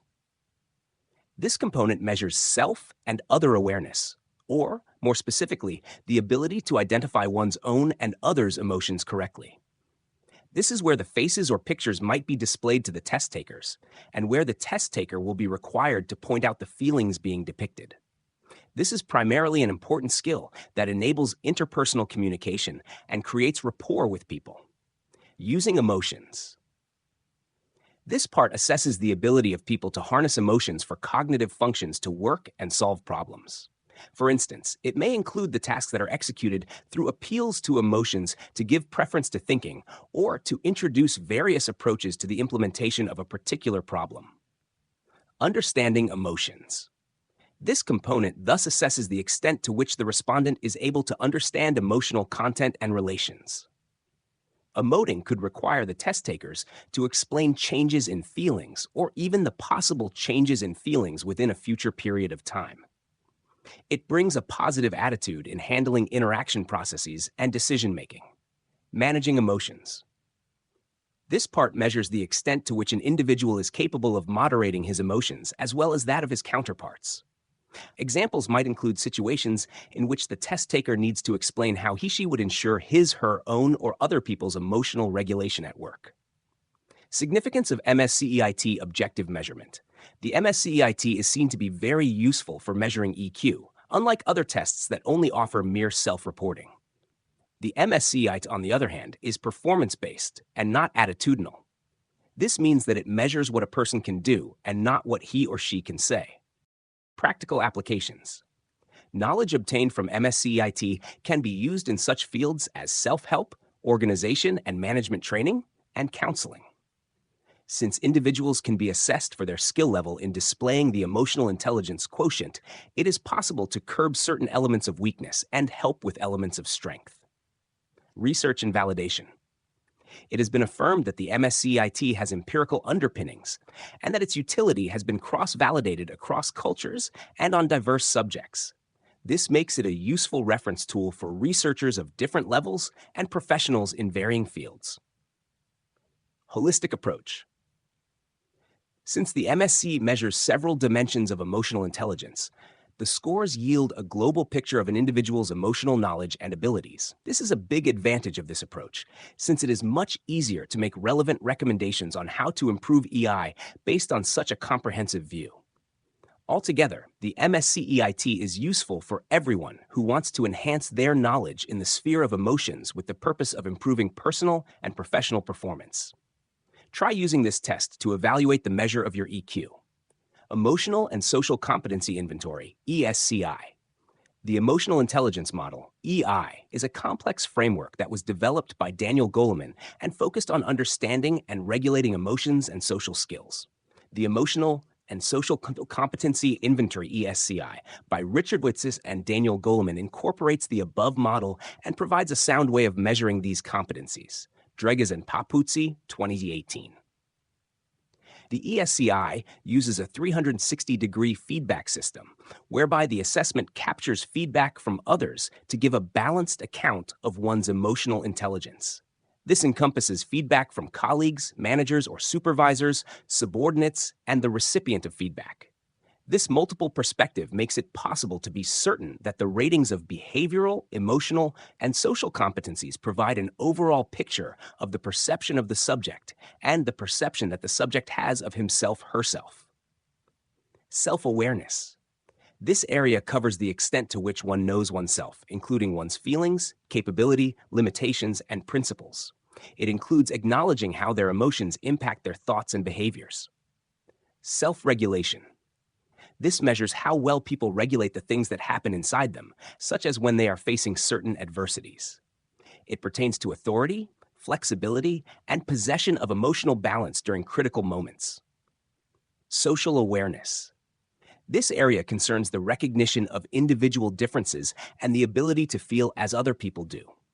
It consists of the ability to assess and interpret the body language and feelings of others and to be sensitive to the social relationships and the culture in an organization. Relationship management. This assesses the ability of an individual to handle the relations he or she has with other people. These are skills like persuasion, education and training, conflict resolution, and collaboration. The 360-degree feedback method used by the SCI is especially useful because it includes the self-evaluation along with the ratings given by others.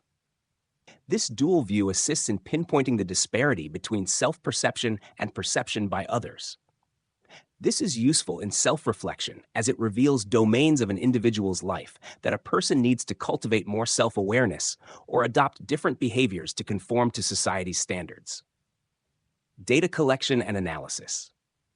The assessment data are collected on the basis of questionnaire feedback, which includes ratings of different emotional and social competencies. The responses are later compiled and processed to offer the profile of the personality as well as the weak areas. This is useful in creating developmental plans that target the development and improvement of specific competencies. Benefits of ESCI. With the help of integrating the scores of ESCI, the person gets a more complete and truthful picture of his/her amount of emotional intelligence. Personal and professional growth. For this reason, insights obtained from an individual's ESCI can help him/her enhance self-growth processes and interpersonal dynamics in organizational environments. Enhanced self-awareness. Adjusting the difference between how others see them and how they perceive themselves will make a person more aware of his or her actions and thus promote self-control. Improved team dynamics. Thus, any interpersonal problems that have emerged within the team can be solved with the help of SCI results, as well as all the emotional intelligence can be improved to reach well-coordinated teamwork. In totality, the ESCI can be described as a useful instrument for persons in search of the balanced and complete strengthening of the components of emotional intelligence. For this reason, it not only assists an individual in gaining insight into his or her emotional and social skills, but also assists in attaining knowledge about how others perceive him or her, enhancing personality and interpersonal relations in personal and professional settings. Behaviorally anchored rating scales, BARs. The interviewing process and behavioral analysis are examples of quantitative measures used to determine an individual's EQ against certain parameters. These methods are quite useful in workplace evaluation and assessment, counseling, and therapeutic practice because they gather rich data about how people experience, regulate, and communicate feelings in naturalistic contexts. You can apply this test to evaluate your own EQ. This involves the use of behaviorally anchored examples of emotional intelligence to assess an individual on a particular level of emotional intelligence for a specific set of situations. Experts in this area conduct structured assessments, which rate the extent to which the person being assessed displays emotional self-esteem and social skills in given situations. Scenario-based evaluation. In this form of assessment, people are observed in various contexts as they engage in it. Every one of them is intended to prompt actions that are characteristic of some level of emotional intelligence. Behavioral anchors. For each of these scenarios, there are special behaviors that characterize the various levels of emotional intelligence. For instance, in a conflict solution situation, effective emotional intelligence may entail expressing little temper, listening carefully, and arriving at the best solution that is suitable for all parties involved. Lack of EI can be expressed through aggressive behavior or through the person avoiding the issue. Rating scale. The observers are supposed to use a rating scale with the specific behaviors at the two poles to rate the individual's performance. This method helps to avoid personal opinions and subjective feelings by focusing on the observed behavior. Structured interviews. In this method, interviews are conducted by professionals who use basic questions in order to understand how clients function in terms of emotions in different situations. The responses are used to assess the subject's EI depending on the following parameters: self-awareness, self-EM, EMC, and SS. Interview structure. Interviewers develop a list of semi-structured questions that are used with the purpose of eliciting a range of information relating to different aspects of emotional intelligence. These questions could include asking the interviewee to explain how he or she would respond to several sentiments. Conducting the interview. When conducting the interview, the interviewer poses these questions in order to coax and elicit elaborate answers from the interviewee. Emphasis is therefore placed on cognitive aspects of the interviewee, his/her feelings, and ways the latter attempts to regulate them. Analyzing responses. The responses are analyzed in order to determine the significant factors concerning emotional intelligence. For instance, a question concerning how to take criticism might detect how good the interviewee is in self-assessment and managing their feelings. An example of their ability to exhibit soft skills in the course of team conflict might come up when answering a question like discussing how you've resolved a team conflict. Feedback and development. The information elicited in the interview is utilized in providing relevant feedback to the person in question. Such reflection can then be useful in the process of personal improvement, as it directs the focus to need to develop a part of the person's EQ that was identified to be lacking. Benefits of these methods. All these involve timely behaviors and responses to make a good assessment of an individual's emotional intelligence. Contextual relevance. These methods are extremely applicable in organizations that emphasize the aspect of emotional intelligence. For instance, in leadership, group work, and customer relations. Personalized feedback. The measures derived from these evaluations are detailed and enable one to give feedback in training plans, which can enable a person to develop areas of low EI. The assessments of behavioral samples, together with the structured interviews, provide an informative and detailed picture of immunity to stress, personal interaction, and problem solving at the social level. Physiological and neurological measures. Although less frequent than self-report questionnaires, there are some indicators that measure physiological and neurological-based interventions of EI. These methods reflect the body's physiological changes during the elicitation of emotions, which can help explain the process by which an individual can deal with emotions at the physiological level. Heart rate variability, HRV. Heart rate variability is the interval between one heart contraction and the next. Although the two terms are not precisely equivalent, it is part of the autonomic nervous system that manages the majority of the body's involuntary activities, including cardiovascular, digestive, and respiratory, among others. Ugar et al., 2023. Emotional regulation. Based on the study, there is a positive correlation between HRV and positive affect regulation. Therefore, the higher the HRV, the better the person is in regulating their emotions.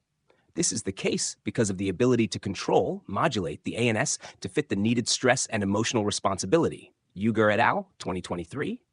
Resilience. For higher values of HRV, the individual is more robust, thereby implying that the stress and setbacks of life require less time to recover from. Measurement HRV can be recorded by special accessories like heart rate monitors or smartwatches, which record the time between consecutive beats. Functional magnetic resonance imaging, fMRI.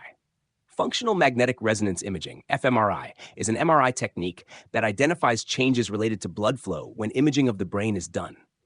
This technique is based on the assumption that the flow of blood in the brain and the activation of neurons are interrelated functions. Buxton, 2013. Emotional processing.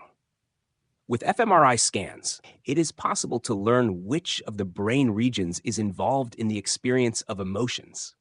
A few of the key locales include the amygdala, which is linked to response to fear and pleasure, and the prefrontal cortex, which is responsible for emotional regulation and decision-making processes. Neurological insights. Neuroimaging enables scientists to understand how thoughts are implemented and how emotions are controlled and experienced. For instance, superior performance in tasks pertaining to emotional regulation is associated with high activity in the prefrontal cortex. Applications. This is done through the use of fMRI as a tool for revealing the neural substrates of emotional intelligence and designing effective treatments for the same. It is possible to further understand the process of how the brain processes physiological and neurological mechanisms to impact and measure emotional intelligence, and thus design the best methods that need to be adopted and implemented to boost the skill.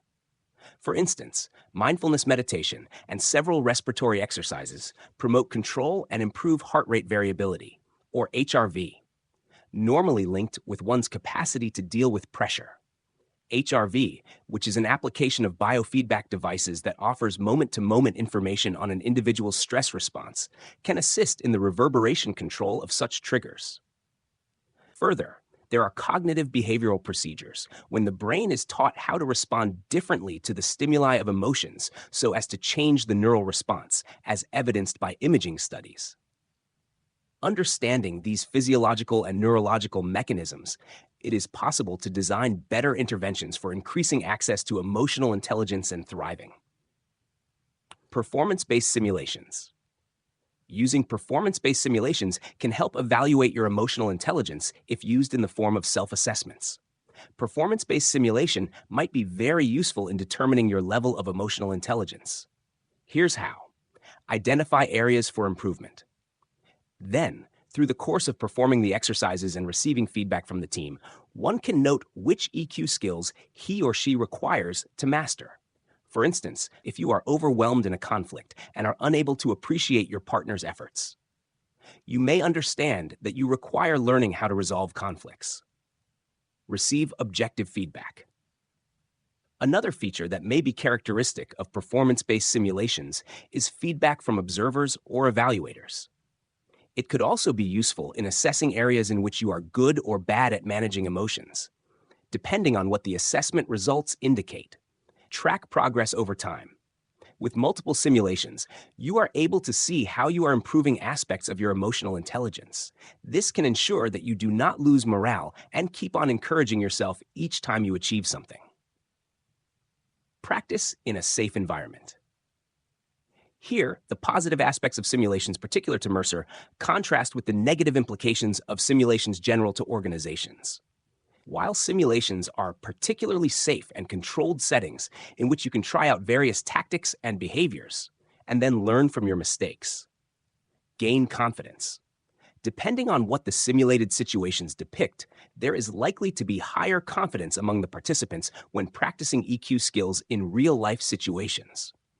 This means that in your EQ development plan, it is possible to use simulations for performance that will help one learn how they are improving and where they need to improve upon their EQ. A range of empirically validated approaches to the assessment of emotional intelligence exists. It includes self-report questionnaires, ability-based assessments, and 360-degree feedback instruments. Which type one uses is often a function of the context, personal development, organizational settings, or academic research. Of the more comprehensive measures, ability-based approaches come in the form of MSCIT, for example, and multi-rater approaches such as ESCI, whereas self-report questionnaires are numerous and more accessible. Adjusting and refining habits. The ability to modify non-effective EQ behaviors and enhance the effective ones is a long-term component of developing a person. Here are some strategies to help you deal with the attitudes and build a pro-EQ attitude over time in regard to your interpersonal interactions. Seek feedback. Information received from other people is very useful when working on EQ skills. We may not always be fully aware of how another person may view us or how our actions may be affecting them in day-to-day life. And that is why outside opinions come in handy. Consult your favorite friends, coworkers, or even your advisors to get their candid opinions regarding your emotional outbursts, ways of communication, or stress handling skills. This way, the feedback that is needed can be applied to determine which habits are effective and which ones require refinement. Use the 360-degree feedback tools in the workplace with the assistance of peers, subordinates, and supervisors to receive data on effective emotional management and interpersonal skills. Reorientation. If one attempts to work on enhancing or changing EQ behaviors, the process becomes overwhelming if the change is done in many areas simultaneously. For this reason, avoid forming general habits. Instead, work towards the development of a single habit. This way, one is able to focus a lot of energy and time on that particular area so that productive progress can be made. For instance, if people tend to respond hastily when their feelings run high, teach them to apply the pause practice or a breathing exercise before speaking. When these feelings become second nature, or second nature for the second individual, proceed to the next new habit. Analyze what is not working. If a habit is not bearing the expected outcome, then the best way to go about it is to look at the whole thing more closely and know why. Perhaps you started at the wrong time, or perhaps the strategy, when it works for some people, doesn't work for your emotional ups and downs. Sometimes it may not be just that, but there may be other factors that are unobservable and that make up this particular habit. Pinpoint the trigger. For instance, if the relaxation technique that you employ does not soothe you, then possibly you're applying it in a stressful context, or the technique, such as breathing exercise, suits others, not you. Tweak the method. In case some unwanted habit needs to be changed, do not quit it completely while changing is possible. If mindfulness practices aren't helping you, then it is advisable to reduce the time you spend practicing or change practices. Strengthen what is working. In cases where the habits feature success, the ideal thing to do is to extend them so that they can be more effective. When it comes to enhancing favorable behaviors, positive reinforcement along with consistency are key practices that must be followed. Enhance routines. If daily pillow talk with friends helps with social relations, make it as much of a schedule as your morning coffee. You might set more regular reminders to follow up and interact with them more. Or you might ask these conversations more wide-reaching questions. Expand on effective practices. For instance, if you are finding that you are happy with the effectiveness of open-ended questions in your communication, take this practice into each and every other facet of your life, such as your professional interactions or home setting, to enhance all of your interactions. Be patient and persistent. Out of all the habits, probably emotional habits would require a certain amount of time before the change is thinking about it, or before the change is complete. You need to be patient with yourself when you are in the process of tweaking or changing behaviors that are ineffective. Practice small changes consistently. If you're seeking ways to control anger and temper, be prepared that these will not change instantly. Keep records of the strategies you have implemented and progressed, and don't be too hard on yourself if you regress. Set small milestones. It may be helpful to break the habit down into smaller milestones and then reward yourself when you are able to achieve those step-by-step goals. For example, if your focus is to enhance self-awareness, try and identify and subsequently name one emotion within a particular day, and try to progress to the subsequent day. Embrace flexibility. Life is an ever-changing process. Hence, whatever is effective in the initial stages of life may not be suitable in the later stages. Embrace the notion of change and variability with regard to one's EQ behaviors on the basis of the change in situations, people with whom one interacts, and even self-development. Stay open to change. A behavior or action that you can do personally may require another way when at the workplace. I managed to flexibly use the skills presented here of emotional intelligence depending on the given situation. Long-term learning. As we have seen, emotional intelligence is not fixed. You expose yourself to new ideas and practices on EQ so that there is improvement in the habits that are created. Yet, it's important to work to find new ways to improve EQ skills and practice more effective interpersonal strategies. Read books and articles or attend workshops and seminars whenever possible, and learn from people's experiences where applicable. Thus, daily and weekly checks enable a person to monitor and improve his or her EI practices, which would then positively contribute to his or her personal and professional relationships. Importance of celebrating milestones. It is important to acknowledge everyone's achievements in EQ and periodically remind people about the progress they have made for consistent improvement. Hence, by acknowledging progress in such areas as emotional regulation or communication, you establish a positive feedback system that fosters the repetition of such behavior. This also enhances the motivation of the individual and keeps them focused on the fact that whatever little change might be brought about counts. Hence, they keep on trying to build on the EQ level. Acknowledging occasions is liberating and constructs self-esteem because it fosters the notion that one can successfully regulate emotions. Celebration also allows for self-evaluation in terms of which strategies have been effective and how they can be reproduced. Such self-awareness is essential in maintaining the growth of EQ. It also fosters bonding because when you tell other people about your achievement, they will congratulate and encourage you. When friends, family, or colleagues join your EQ journey, you not only develop better relationships with them, but also show people how they can improve their EQ. Acknowledging milestones in the process of developing emotional intelligence is salutary for your well-being. Mentioning a personal gratifying scale implies paying attention to personal achievements, regardless of how insignificant they are, and how beneficial they are for mental health. This positivity underlines sustainable and long-term commitment to personal development. Each step that you make in your emotional growth helps you establish a feedback loop that helps you stay on track and eager to continue your EI education. In general, recognition of these accomplishments guarantees that one's actions are not only continued, but also valued by oneself and others. Measuring and developing emotional intelligence, EQ, is fundamental to personal and professional growth, with various assessment tools available for individuals seeking self-improvement or organizations aiming to foster better team dynamics.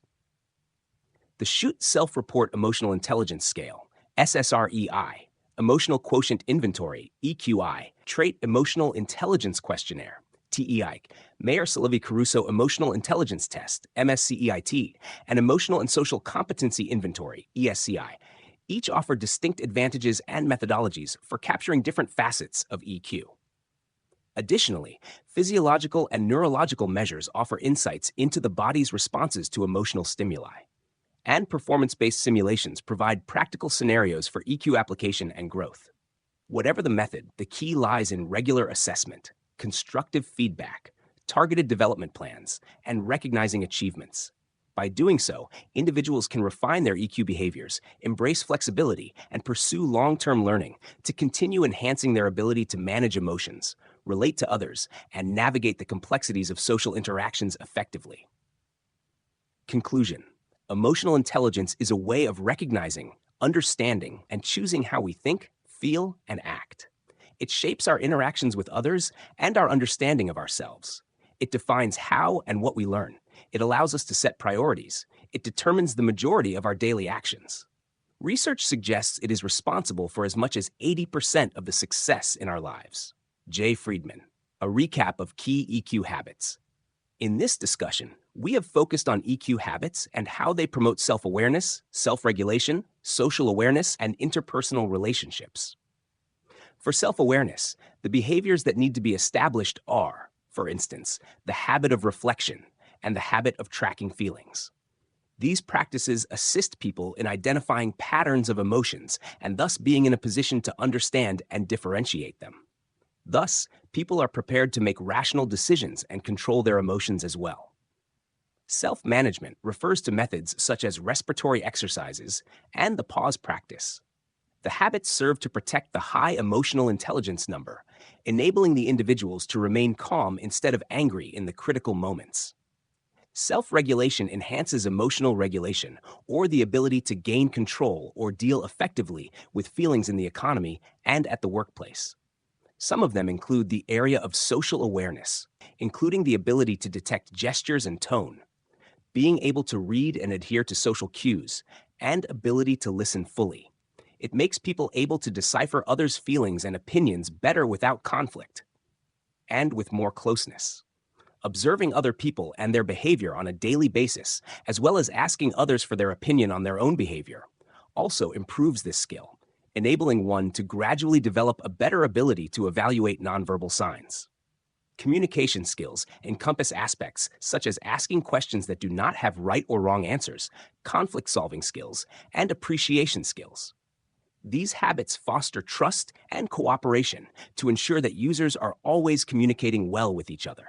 Such aspects as checking up on friends, family, or colleagues and being mindful not to overstep on another person and vice versa also help build healthier relationships. All in all, these EQ habits help the person develop meaningfully, enhance his communication, and strengthen his interpersonal relationships. Through the application of these practices in everyday practice, one can develop a good framework so as to foster growth in different aspects of life, including personal and career life, thus promoting high levels of emotional intelligence. An advice for the future EQ, or emotional quotient, is not something that one can learn in a single day. It's a never-ending process of personal development. All the habits we discussed, starting from stopping before acting, trying to get into the other person's shoes, or simply communicating better, are pieces that can help you construct a new and improved you. Relevance, frequency, and audacity are three essential ingredients of successful public relations. While the key to success is consistency, these are small changes that one must incorporate into his or her daily life, and over time, it will become easier to manage emotions in an admirable manner. Just think, however, that it is okay to stumble once in a while. The target is to move forward, and each step is a victory.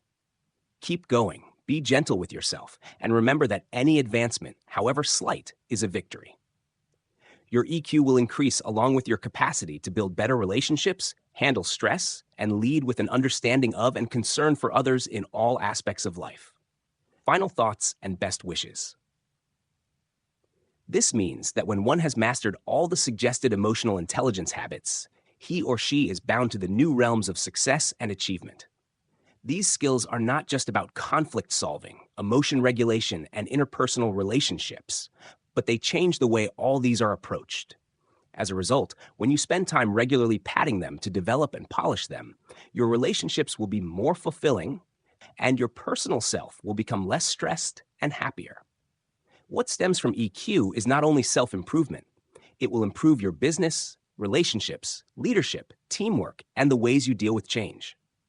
Finally, it will create paths toward a more successful, richer, emotionally sound life, utilizing the above-mentioned habits.